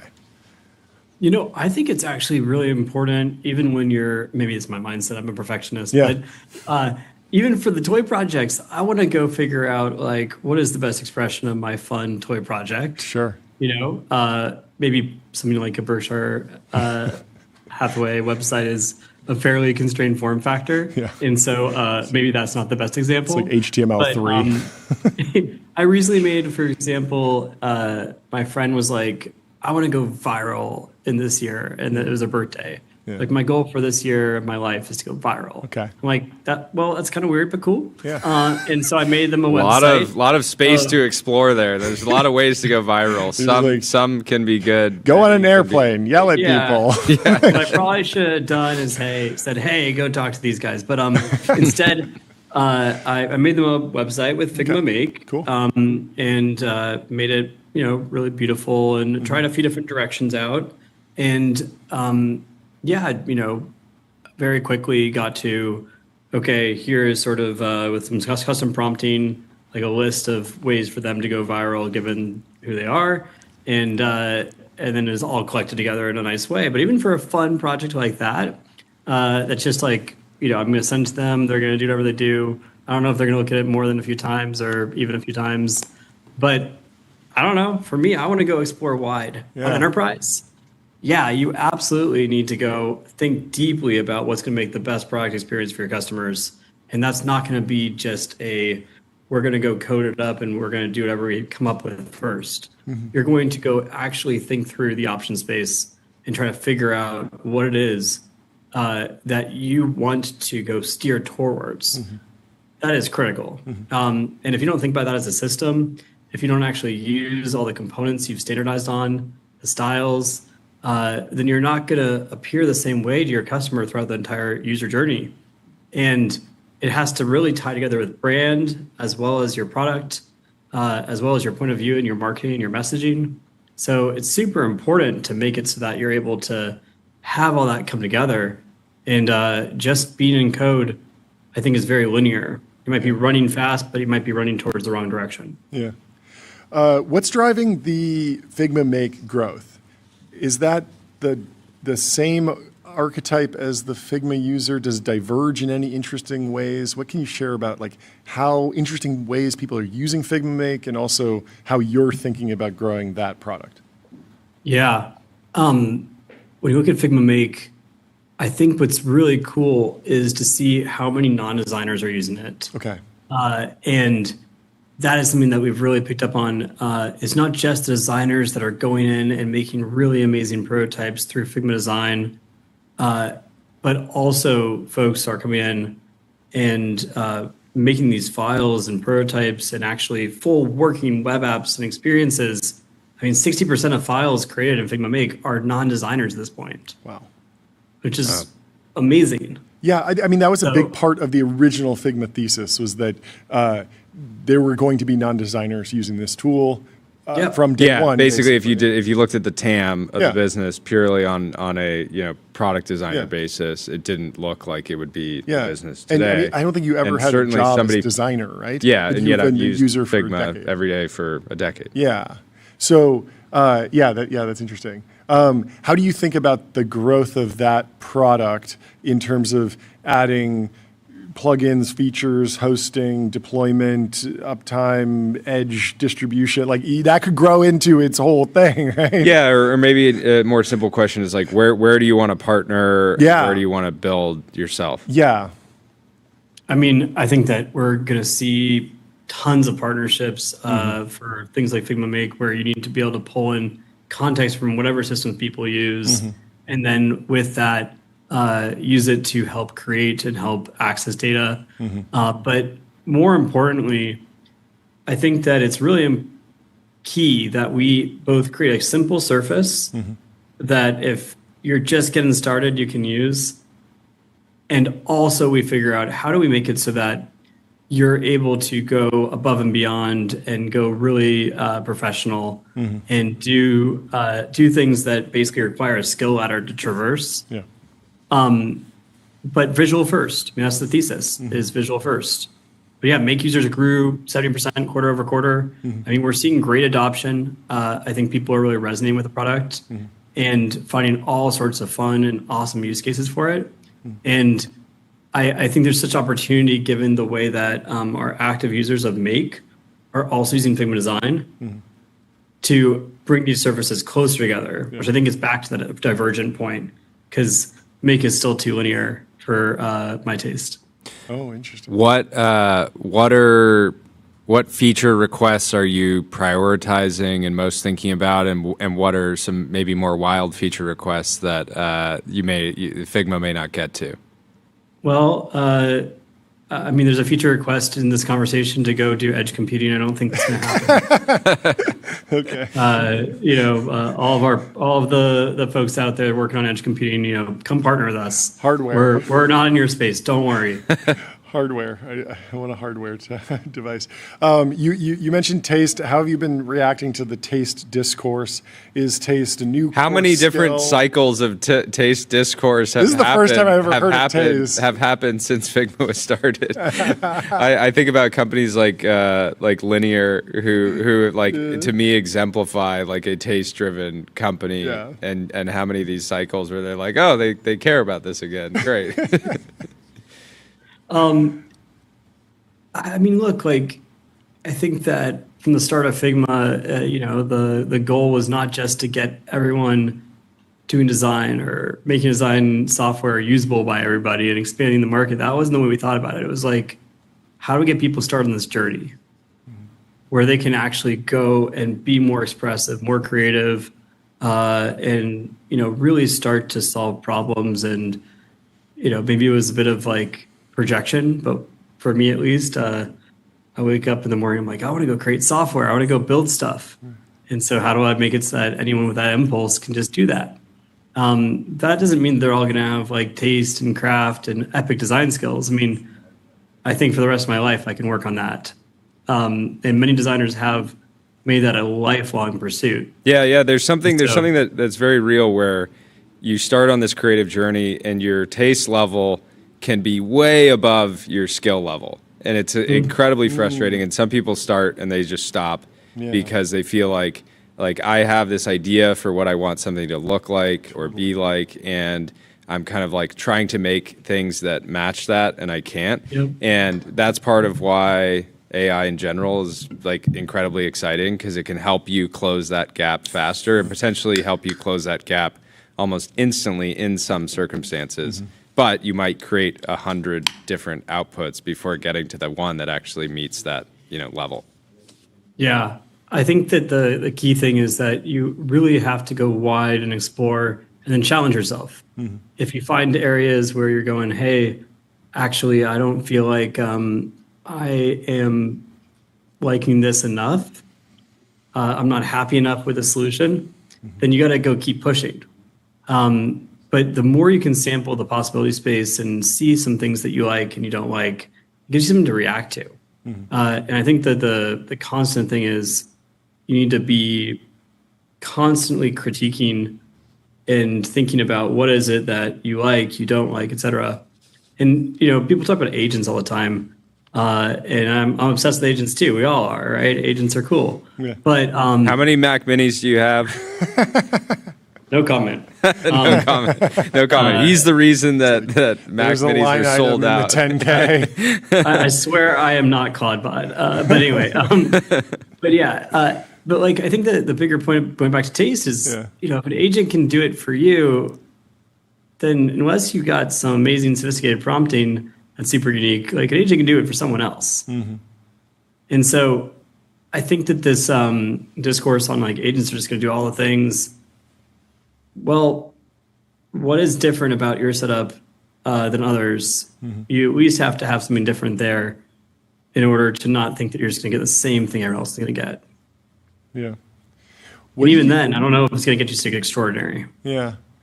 We read a post yesterday that was sort of trying to quantify the background that leads to taste, and it was basically saying that like Steve Jobs was incredibly high IQ, but also had like varied training data in that he had like been homeless and like traveled the world and like got all these like bizarre experiences. And I'm wondering if that like resonates with you, or you think that it's like too difficult to even quantize what makes for a great designer or great taste. I think that the great designers I've met through my life have come from so many different backgrounds. A lot of folks have come through rigorous design training, like they just went through a system. Sure. And other people, wow, they went and created their band poster, and that got them into like graphic design, and then somehow they like showed up at the right house and crashed on someone's couch, and then they became a product designer, and they never went back. It's like everything in between. And there's not really any pattern.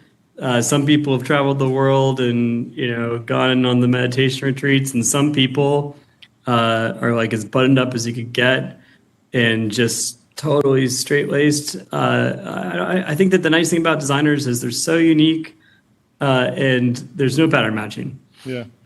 How do you think about variability of design going forward? Are we at so excited? Are we at sort of a narrowing period because most people come with just a generic prompt? Or because I saw your Figma make examples and I was like, I didn't even know that was possible. There were but I was like, I would never have gotten there. So are there going to be tools to maybe help people like be inspired by your background, which has a whole bunch of variation on it? I don't know. Maxing. Yeah, I'm just wondering because I mean we were just talking about a company that it feels like the prompt was like copy Jordy's website. Maybe it wasn't. Maybe it's just coincidence, but it felt like okay, like there wasn't like a twist here where it was like, oh, just do something completely different that's never been applied to this particular category at least. Like steal from a different niche instead of from the one that's like very very similar. But I'm wondering how you're seeing like variation in design take hold in the world. Yeah, this is the moment I think. Where we're going to see the pendulum go from, I mean, let's look back, right? Mm-hmm. So we had the Flash era, GeoCities, I'm not saying it was high quality era, but there was a lot of variation. Yeah. And then iPhone comes out, it's like skeuomorphism and then like Swiss minimalist design. Yeah. And nothing wrong with Swiss minimalist design. Like that is a really cool and storied field and lineage. Yeah. But it is just one part of the greater aesthetic realm. Yeah. And we can go into such interesting places and try so many interesting patterns on the UX side too.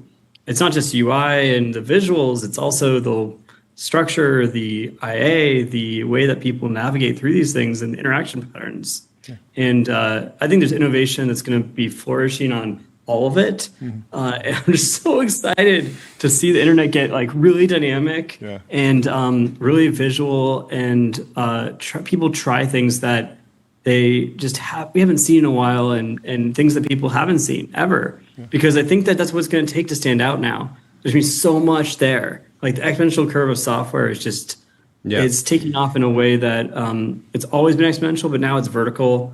We talked about this before. And in order to stand out, I mean, you guys have a show that you're managing to actually break through and get people to be watching this. Like, this is not normal, right? Like, but you have worked very hard, very diligently to create the conditions under which you have this audience. Well, this is the thing that everyone has to figure out now is how are you going to actually get any attention in a world where there's constantly new information, even beyond America winning the ice hockey match.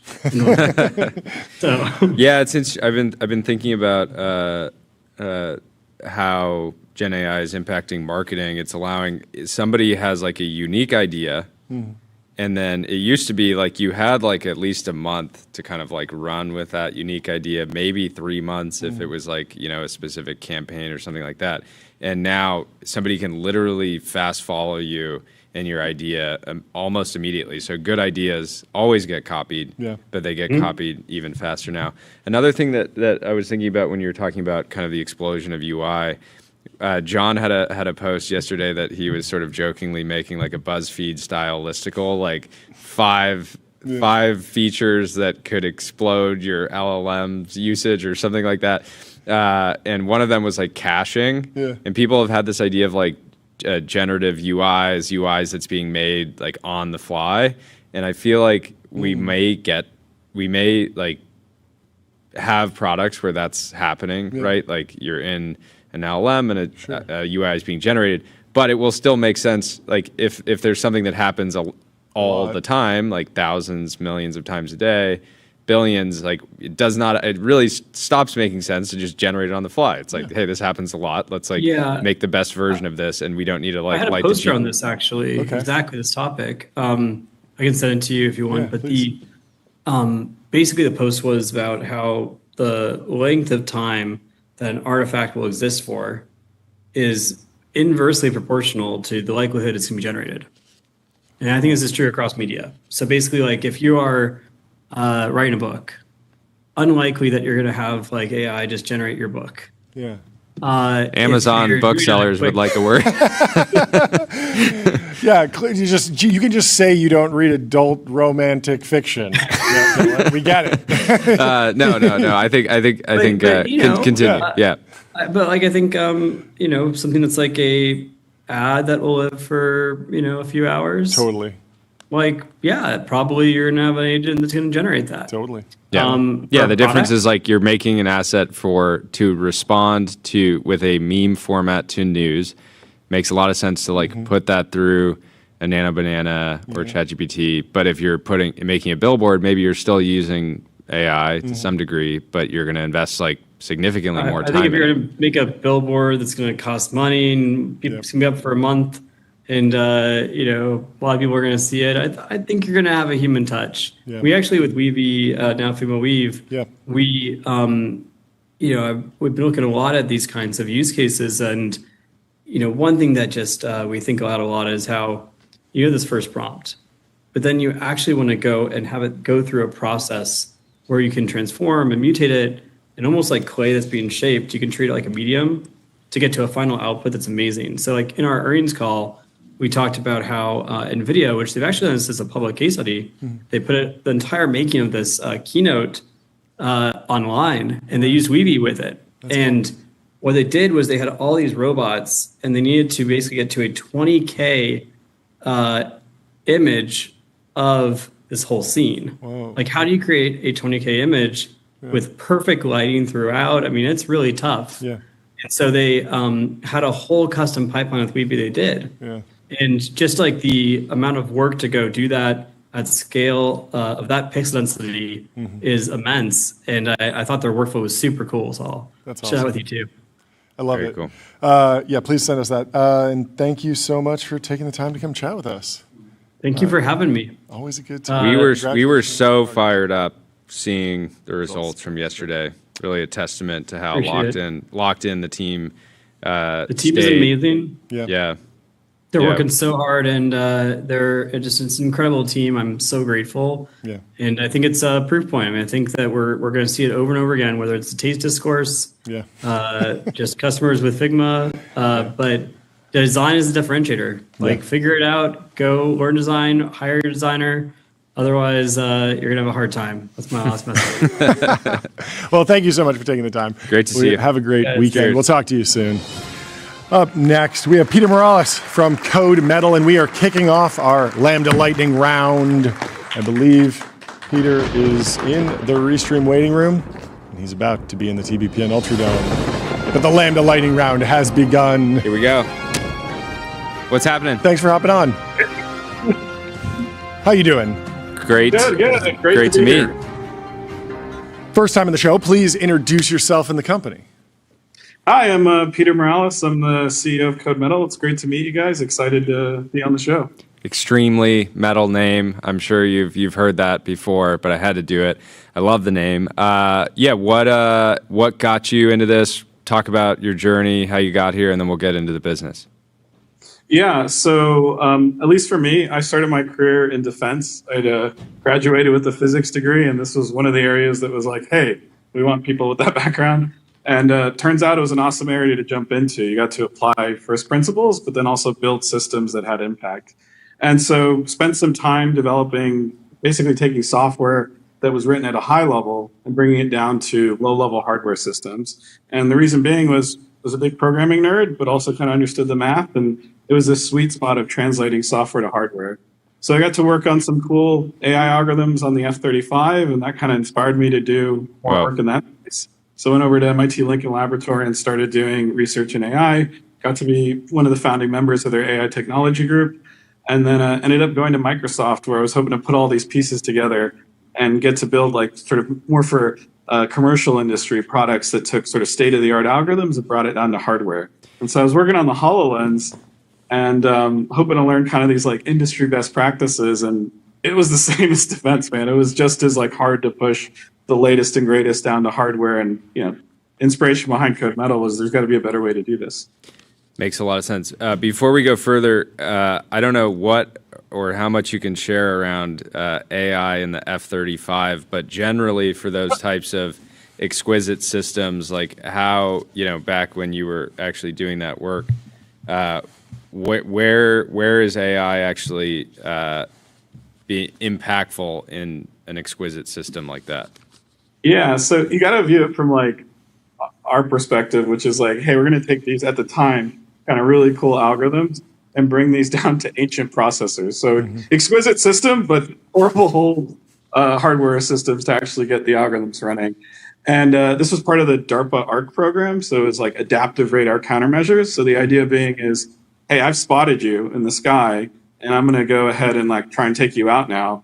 But maybe I don't know the complete parameters behind what that system's doing. And so I need to kind of on the fly come up with a strategy to defeat, those missile sites on the ground. And so applying some different techniques to that, I can't talk about, was sort of the gist of the game. Fascinating. Give us the quick history on Code Metal then. When did you actually start the company? You're coming on today with some big news, but give us the history until now. Yeah, so it's been a real rocket ship. We started just 2 years ago. Wow. Overnight success. Nice. So, we've had really, really great partners. J2 Ventures did our pre-seed round. Cool. And, their roll your sleeves up, kind of like help you founder-friendly fun. And we jumped right into it at Shield Capital, who really understood the dual-use mission. And then, once we started seeing this take off and sort of, for us, and I'll get into what we do exactly, in some of the mission-critical industries that we operate, Excel jumped in, and it's just been sort of, milestone after another in terms of like, the real problem that we're solving, which maybe I should give some background on next. Yeah, please. Go for it.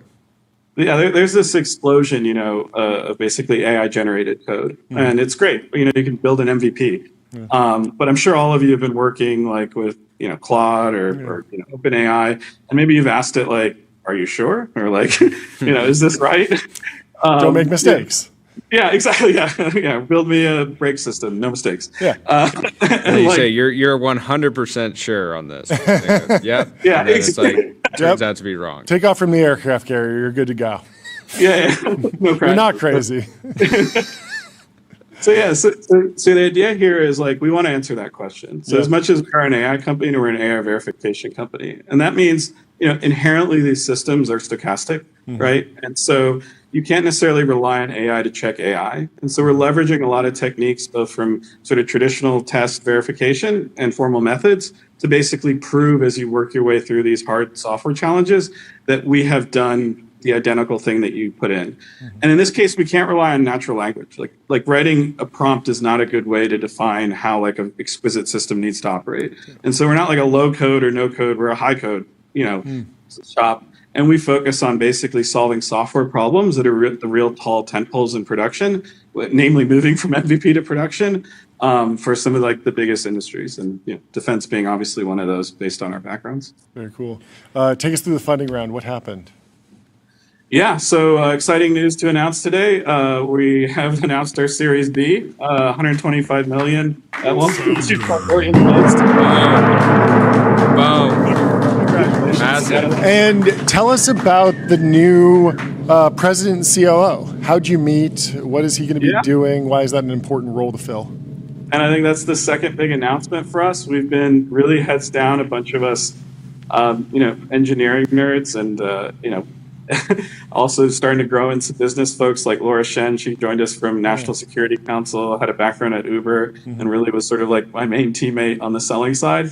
But we've grown a lot since then, and we've got operational needs. We need leadership on sort of working with some of these bigger clients that we started to talk to on the technology side. And Ryan Atay from CEO of Tableau actually joined us as president and COO. And he's been awesome already. Like we learned about him through our network and sort of trying to find the right person who had the right sort of curious attitude, wanted to first principles come in and do something actually really new.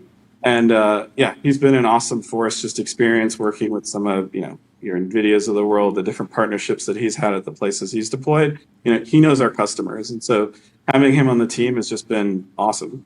Assuming you guys execute your roadmap perfectly, which I'm sure you will, what does it do to hardware development timelines, things like that? Like, is part of Code Metal's job to bring the acceleration that developers are feeling when they're building, enterprise software? Maybe they're building, AI apps, et cetera, to bring that to the hardware level?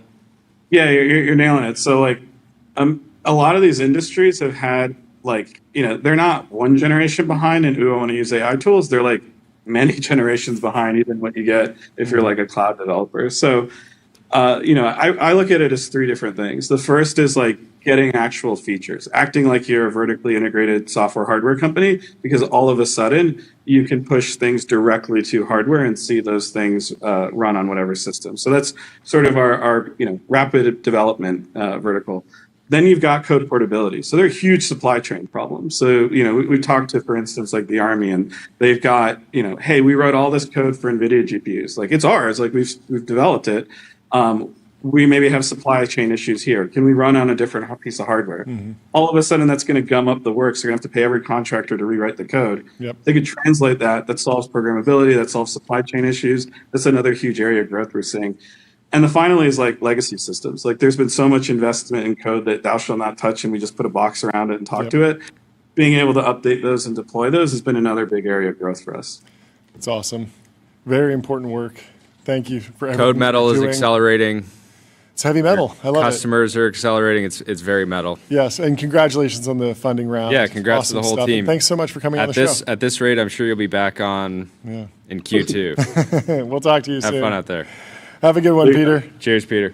Let me tell you about Plaid. Plaid powers the apps you use to spend, save, borrow, and invest securely, connecting bank accounts to move money, fight fraud, and improve lending now with AI. Up next, we have Eric from Freeform joining in just a few minutes, but in the meantime, we can talk about friend of the show. Well, it sounds like he's here. So we are going to bring in Eric from Freeform. He's been on the show before. Welcome back. How are you doing, Eric? What's going on? Yeah, good to see you guys. Very cool background.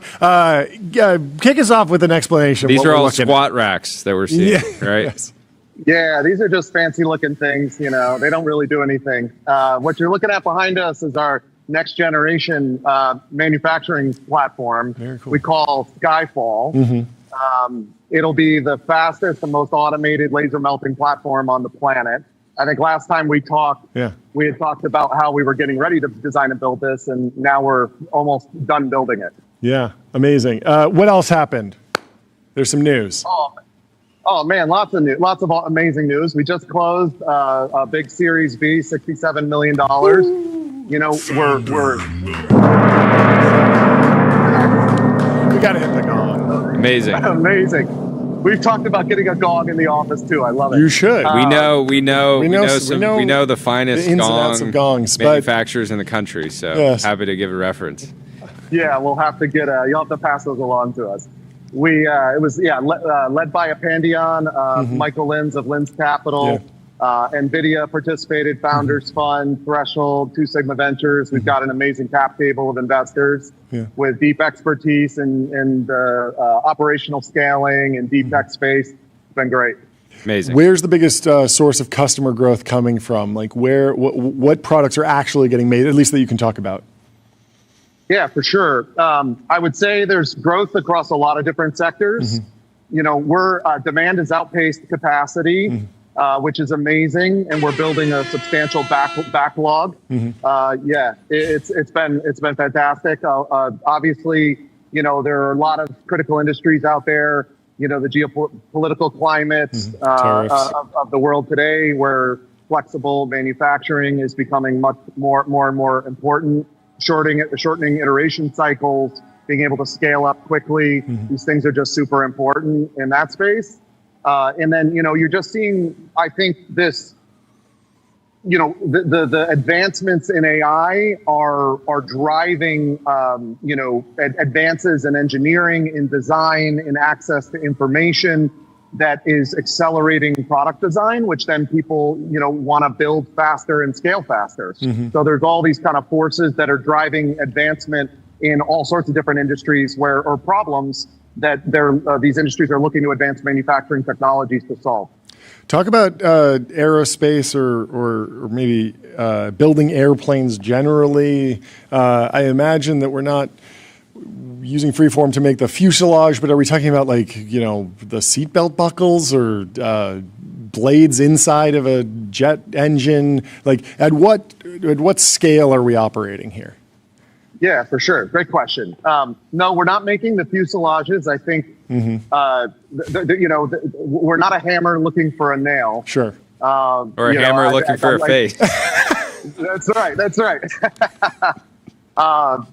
We're generally talking about parts that are of the scale. The platform behind us is roughly 600 millimeters by 600 millimeters by a meter tall. So something that can fit into that envelope. Obviously, we can make extremely high precision things. We can make them out of virtually any material, any metal, and intricate features, big features, small features. We can do just about anything. Any metal. You know what I'm thinking? Coffee maker made purely out of lead. Lead-based coffee maker. Yeah, there's a very viral coffee maker trying to be free of plastics, and so John. I mean, a lead-based coffee maker would be free of plastic. Clearly that it wouldn't have any plastic. Yeah, no problem. No problem. Yeah.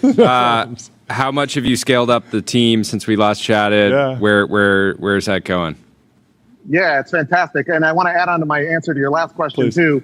We're flying mission critical parts on multiple Frontier programs today. Wow. We are shipping out of the factory many hundreds of parts per month that are going on, very important vehicles and systems. Cool. So to the team question, we're about 60 people, 55, 60 people now. So I think when we spoke last, we were maybe 35. Wow. 40-ish, and we're trying to hire about 100 people over the next, 12 months. Wow. So, we and are. Where are those jobs going to be? Where are those jobs going to be based? All in the same place, or are you actually expanding? Everything here in Hawthorne. Cool. Amazing. Yeah, for now. Yep. Very great. Amazing. Yeah. On the parts side, like what's tons of demand, but why are customers actually choosing you guys? Is there kind of a speed up around kind of like order timelines, things like that? Like where what's making customers the most happy? I think, honestly, we've cracked the code. I mean, the world, Let's hear for cracking codes. We love cracking codes. When we talked before, it's just interesting, how far we've come in a relatively short period of time. I think the rigidity and inflexibility of traditional manufacturing systems, is just no longer acceptable. And you've got this massive advancement in the digital world that's occurring, these transformations that are happening. And the way we make stuff hasn't really changed in decades, not fundamentally. Yeah. And so, I think customers are looking to design more and more advanced things. They're looking to control physics in new and different ways. I saw over my decade plus at SpaceX, you can design, the most advanced things, but the real problem is when you go to make it. Yeah. And, closing this gap is becoming really important. And, what do companies want to do? They want to focus on what they're good at. And the code we've cracked is that we are the most successful and fastest growing company in the advanced manufacturing space that leverages printing ever. And because we have developed, we've solved all of the major problems that were fundamentally preventing the technology from being scalable. And so that's, we're no longer in the proof of concept phase where we're proving, the theory of it. This capital is being deployed to massively expand capacity to meet the demand we're building backlog and it's continuing to accelerate. Amazing. Last question for me. What's the biggest lesson that you learned from SpaceX that you find useful applying today? Oh, man. I think you asked me a similar question last time. There's so many lessons. I'm so fortunate to have had such an amazing experience. But maybe a different answer now. Maybe a different answer now than when we last chatted. The codes have been cracked. Yeah. Yeah. I mean, I think that what comes to mind is, the relentless pursuit of the thing that you know is possible, you have to fundamentally believe in what you're doing. It has to be based on, first principles, like this is a possible thing. And then we are going to relentlessly pursue it until we get it across the finish line. And I think that's why we've been so successful here, combined with the willingness it's not about how hard something is or if I know how to do it or I don't. If I don't know how to do it, but it needs to be done, I've got to figure it out. And we're so vertically integrated across everything we do, from software to machine learning to advanced compute to electronics to the physical platforms that we build ourselves, that this is something I don't think there's any other company out there that is like us on this front. We don't use third-party products at all. Nowhere in the stack. Top to bottom. Wow. Well, thank you so much for taking the time to come chat with us. Congratulations on the progress. Congrats to the whole team on all the progress. I'd love to hear that you guys are shipping parts in Southern California. Let's go. I like the Hawthorne, Gardenia, Gundo, Long Beach rivalry. Yeah. On just who can produce the most mass for the world is fantastic. Yeah. Well, have a great rest of your day. Great we'll to see you, talk to you soon. Thanks again for having me again. Goodbye. Good to see you. Let me tell you about Phantom Cash. Fund your wallet without exchanges or middlemen and spend with the Phantom Card. Up next, we have Lubisha Basic from Talus. Welcome to the show. How are you doing? What's going on? I'm doing well. How are you? Did I get even close to the name? First name great, second name close. Okay, give it to us. The name is Baich. James Baich. Baich, okay. Baich. Well, powerful. First time on the show, please introduce yourself and the company. Hey, so you introduced my name, Yes. Lubisha Baich. I'm kind of a long time, I guess, chip designer more than anything else. Yeah. My latest endeavor is Talus. What we do at Talus is, how I'm sure both of you have used ChatGPT, right? And when you ask a question, you see that words are kind of rendering on the screen. It takes a while. Yeah. If you use it a lot, it costs a fair amount of money, right? So for people that run code through it or something like that. So what we do is we basically make those responses show up in milliseconds, so that you can ask, you can ask whatever you want, and you get 100,000 words. It pops up in a split second immediately. The web UI is slower than our chips for the most part, and it's also kind of close to zero cost. The idea was slower. That's crazy. Super fast, super cheap. You're like, this JavaScript just doesn't load as fast as the tokens. What a world to be in. That's right. And that's happening today. Yeah. That's happening today. And I guess the way we do this is kind of the opposite of what your previous guest was saying. So, everybody says you should be flexible. We say you should be really inflexible. Okay. But you should be hardcore. Okay. Hardcore. So take us through the technical story here. Is this only possible post-transformer, post-MOE model? How much are you calcifying, and what technical decisions do you have to lock in before you went into tape out? So we're not so much, focused on a given model type. So whatever model is popular today, it's transformers with MOE. If it was something else, most likely, we would have no problem consuming it. Really, the main step is that we take that model and we basically cast it straight into silicon. Oh. It's not a piece of software. It doesn't run on a processor. At least I, as a kid, I never imagined AI as an executable like Excel or Word. Right? It was. The general mindset was like Dave from Space Odyssey, right? The Hal from Space Odyssey, right? So we're kind of, going to that idea and basically making models straight into hardware. Once we make this chip, it is a model. That's basically, that's all it is. If you want a new model, you have to chuck this one out. Again, it's kind of a throwback to the past, where it's kind of like video game consoles. Yeah. There's a receptacle. You unplug a cartridge, you plug in another cartridge, and you have a new model. What are the different trade-offs when you go to the fab? Are you thinking wafer scale, large die? How do you think about all the trade-offs and what is available at modern fabs? So our approach is that, we basically made this one trade, which is commitment or flexibility for kind of everything else. Given that, we tried super hard to make everything else that simple, which means no interposers, no 3D stacking, no super high-speed I/O, no HBM. The chips are pretty big, but they're really, really simple. They plug into a normal server. They don't consume a lot of power.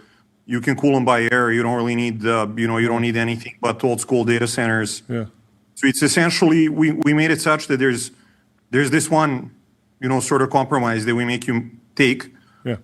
Having taken that, it's better at everything and it's way simpler than anything else. Yeah. What's the sales process and look like for this, and what are your customer relationships actually going to look like in practice? Are you, I imagine, you see massive progress on the model side every day. There's a new model. Are you how are you going to scale up kind of like physical production to sort of match that progress, or is that the wrong way to think about it? It's hard to be sure. So I'll answer all your questions briefly.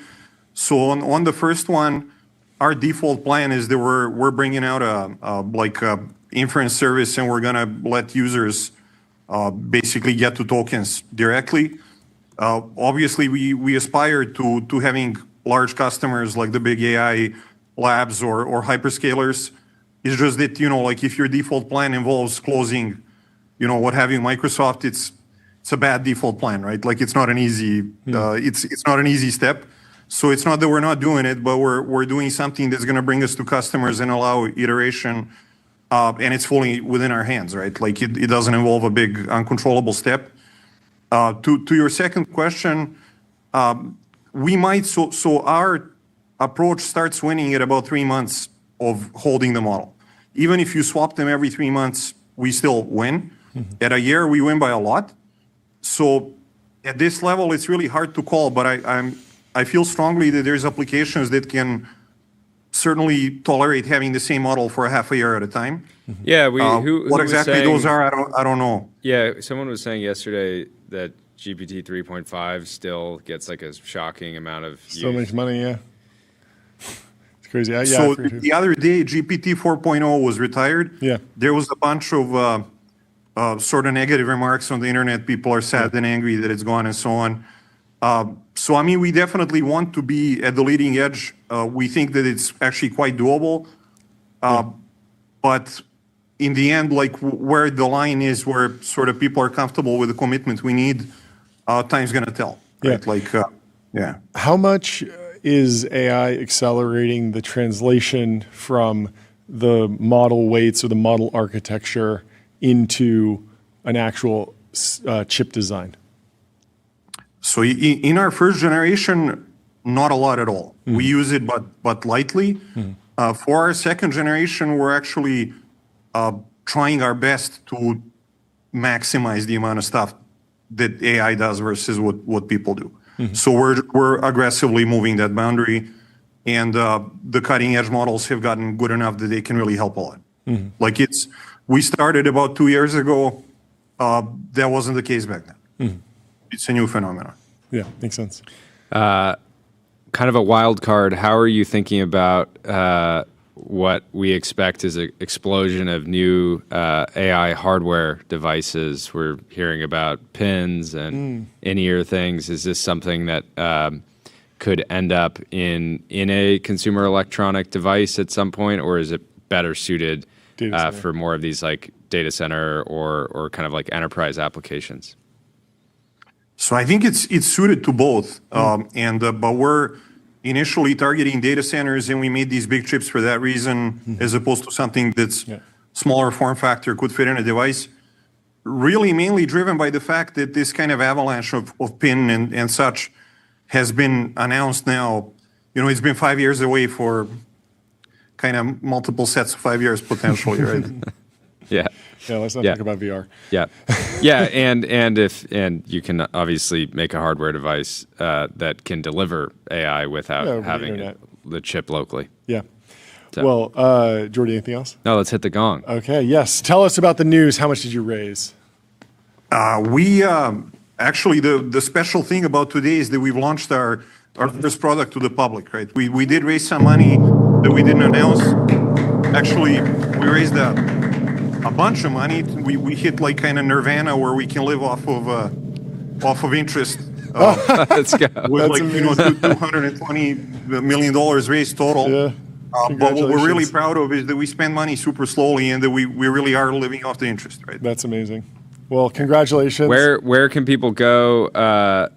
Do you have a chatjimmy.ai if you want to demo it? Yes, right. That's right. It's chatjimmy.ai. I can send you guys the link if you don't already have it. I think it's Llama 3.1 8B. That's right. Yeah, that's right. Baked into a chip. It is super fast. Quick. It's fast. Yeah, I love it.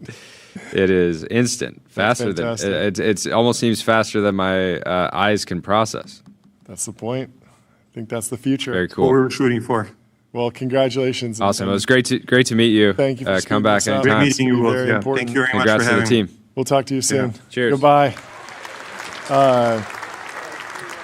Are there any other stories you'd like to go through, Jordy? We could talk about the F1. We could talk about semi-analysis. We could talk about the AI doc, or we could talk about all that tomorrow. The AI doc, we're working on getting the team from there on. Yeah. So we can skip that. Okay. Dylan Patel is allegedly mulling raising a venture fund. Sounds like he invested some size into FluidStack already. Money. Yeah. This is funny because this is framed as a scoop, and I suppose it is, but they were openly discussing this on a podcast like a month ago. And so it's not that big of news, but it is exciting. We love Dylan Patel. We love semi-analysis, and it'll be very interesting to see what they do. I think that there was some mention. I mean, they weren't talking about it in fine detail, but just discussion over whether or not this would actually be a full venture fund or if it would be more of an RIA, more public-private.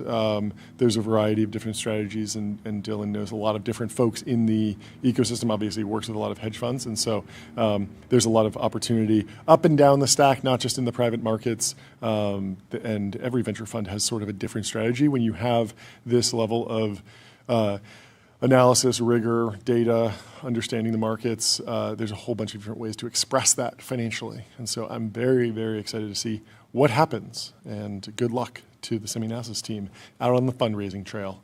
Well, last but not least, a new California law, which is FIP VCC, is forcing VCs to ask portfolio companies about their sexual orientation, disabilities, and more. Also, it can be reported to the state.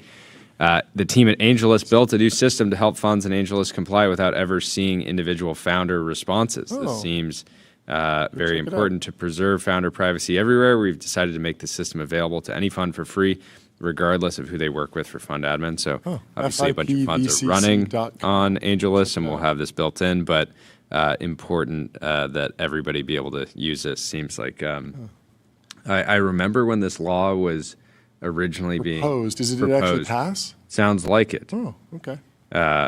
Which is surprising, but nothing is surprising in California. Well, DoorDash is surprising to me. Over 1 billion orders a month. Yeah, well, soon. They're doing 900 million. Oh, right 900 million. Okay. 900. So let's hit the gong for. Oh, that was yeah. I can hear it. You probably can't hear it at home. Lock in, DoorDash, folks. Yeah, lock in. Keep going. We'll wait. Call us when you hit a 1 billion. That will impress me. No, I was listening to Keith Roy talk to Eric Newcomer, and he was saying like his whole DoorDash thesis was just the DoorDash was the get food button or the I'm hungry button on your phone.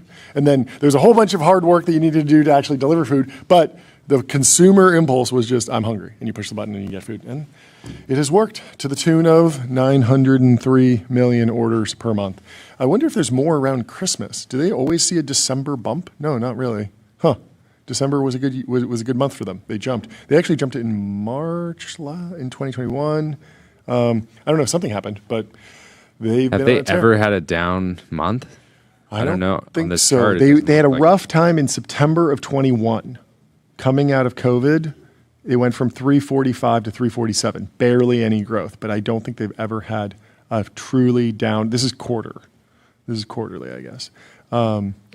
Wait, is this? Oh no, this is monthly reporting, but you see every 4 months. So Ben is getting us fired up. He says 3.5 hours. Let's go. Let's go. We're not quite at the 3.5 hour mark. We got 2 minutes left. 2 minutes There left. was one more story we didn't get to. Blue Owl permanently halts redemptions at private credit fund aimed at retail investors. Private credit's all People over have the been place. talking about this as kind of like a layman moment, but I looked at the size of the fund. It's 1.7 billion. Fund So for ants. It's a private credit fund for ants. Interesting. No, not great. I remember we talked about this story last year. Yeah. They said they like it kind of leaked that they were considering halting redemptions, and they were like, actually, don't worry, we're not. Yeah. And then now they actually have. So, not. What do you think lock-in meant? Getting locked in? You just got locked into your investments. No more redemptions. It's the great lock-in. Again, don't call it a code red. Call it the great lock-in. You're good. Don't call it we're suspending redemptions. Call it a Baja Blast. We're going to Baja Blast your returns. Yes, exactly. To the stratosphere. And anyways, folks, thanks for hanging out with us today. Plant the bomb. Let's do it. Plant the bomb. Great show. A lot of fun. Always fun having Sagar and Jetty on the show. He is... Really gets people riled up. He's a professional. He's just a professional. And so he shows up, sounds good, looks good, great takes, back and forth, jokes. Definitely probably our most controversial guest, just Maybe. judging We'll this see. by the We'll see how the chat, but we clips have a go. lot of fun. Yeah. A lot of fun. Anyway, Thank you, leave us folks. 5 stars We'll on see Apple you Podcasts and tomorrow. Spotify, Have a and wonderful we'll see you evening. tomorrow. Have the best evening. Nice work, brothers. I'll see you on the next one.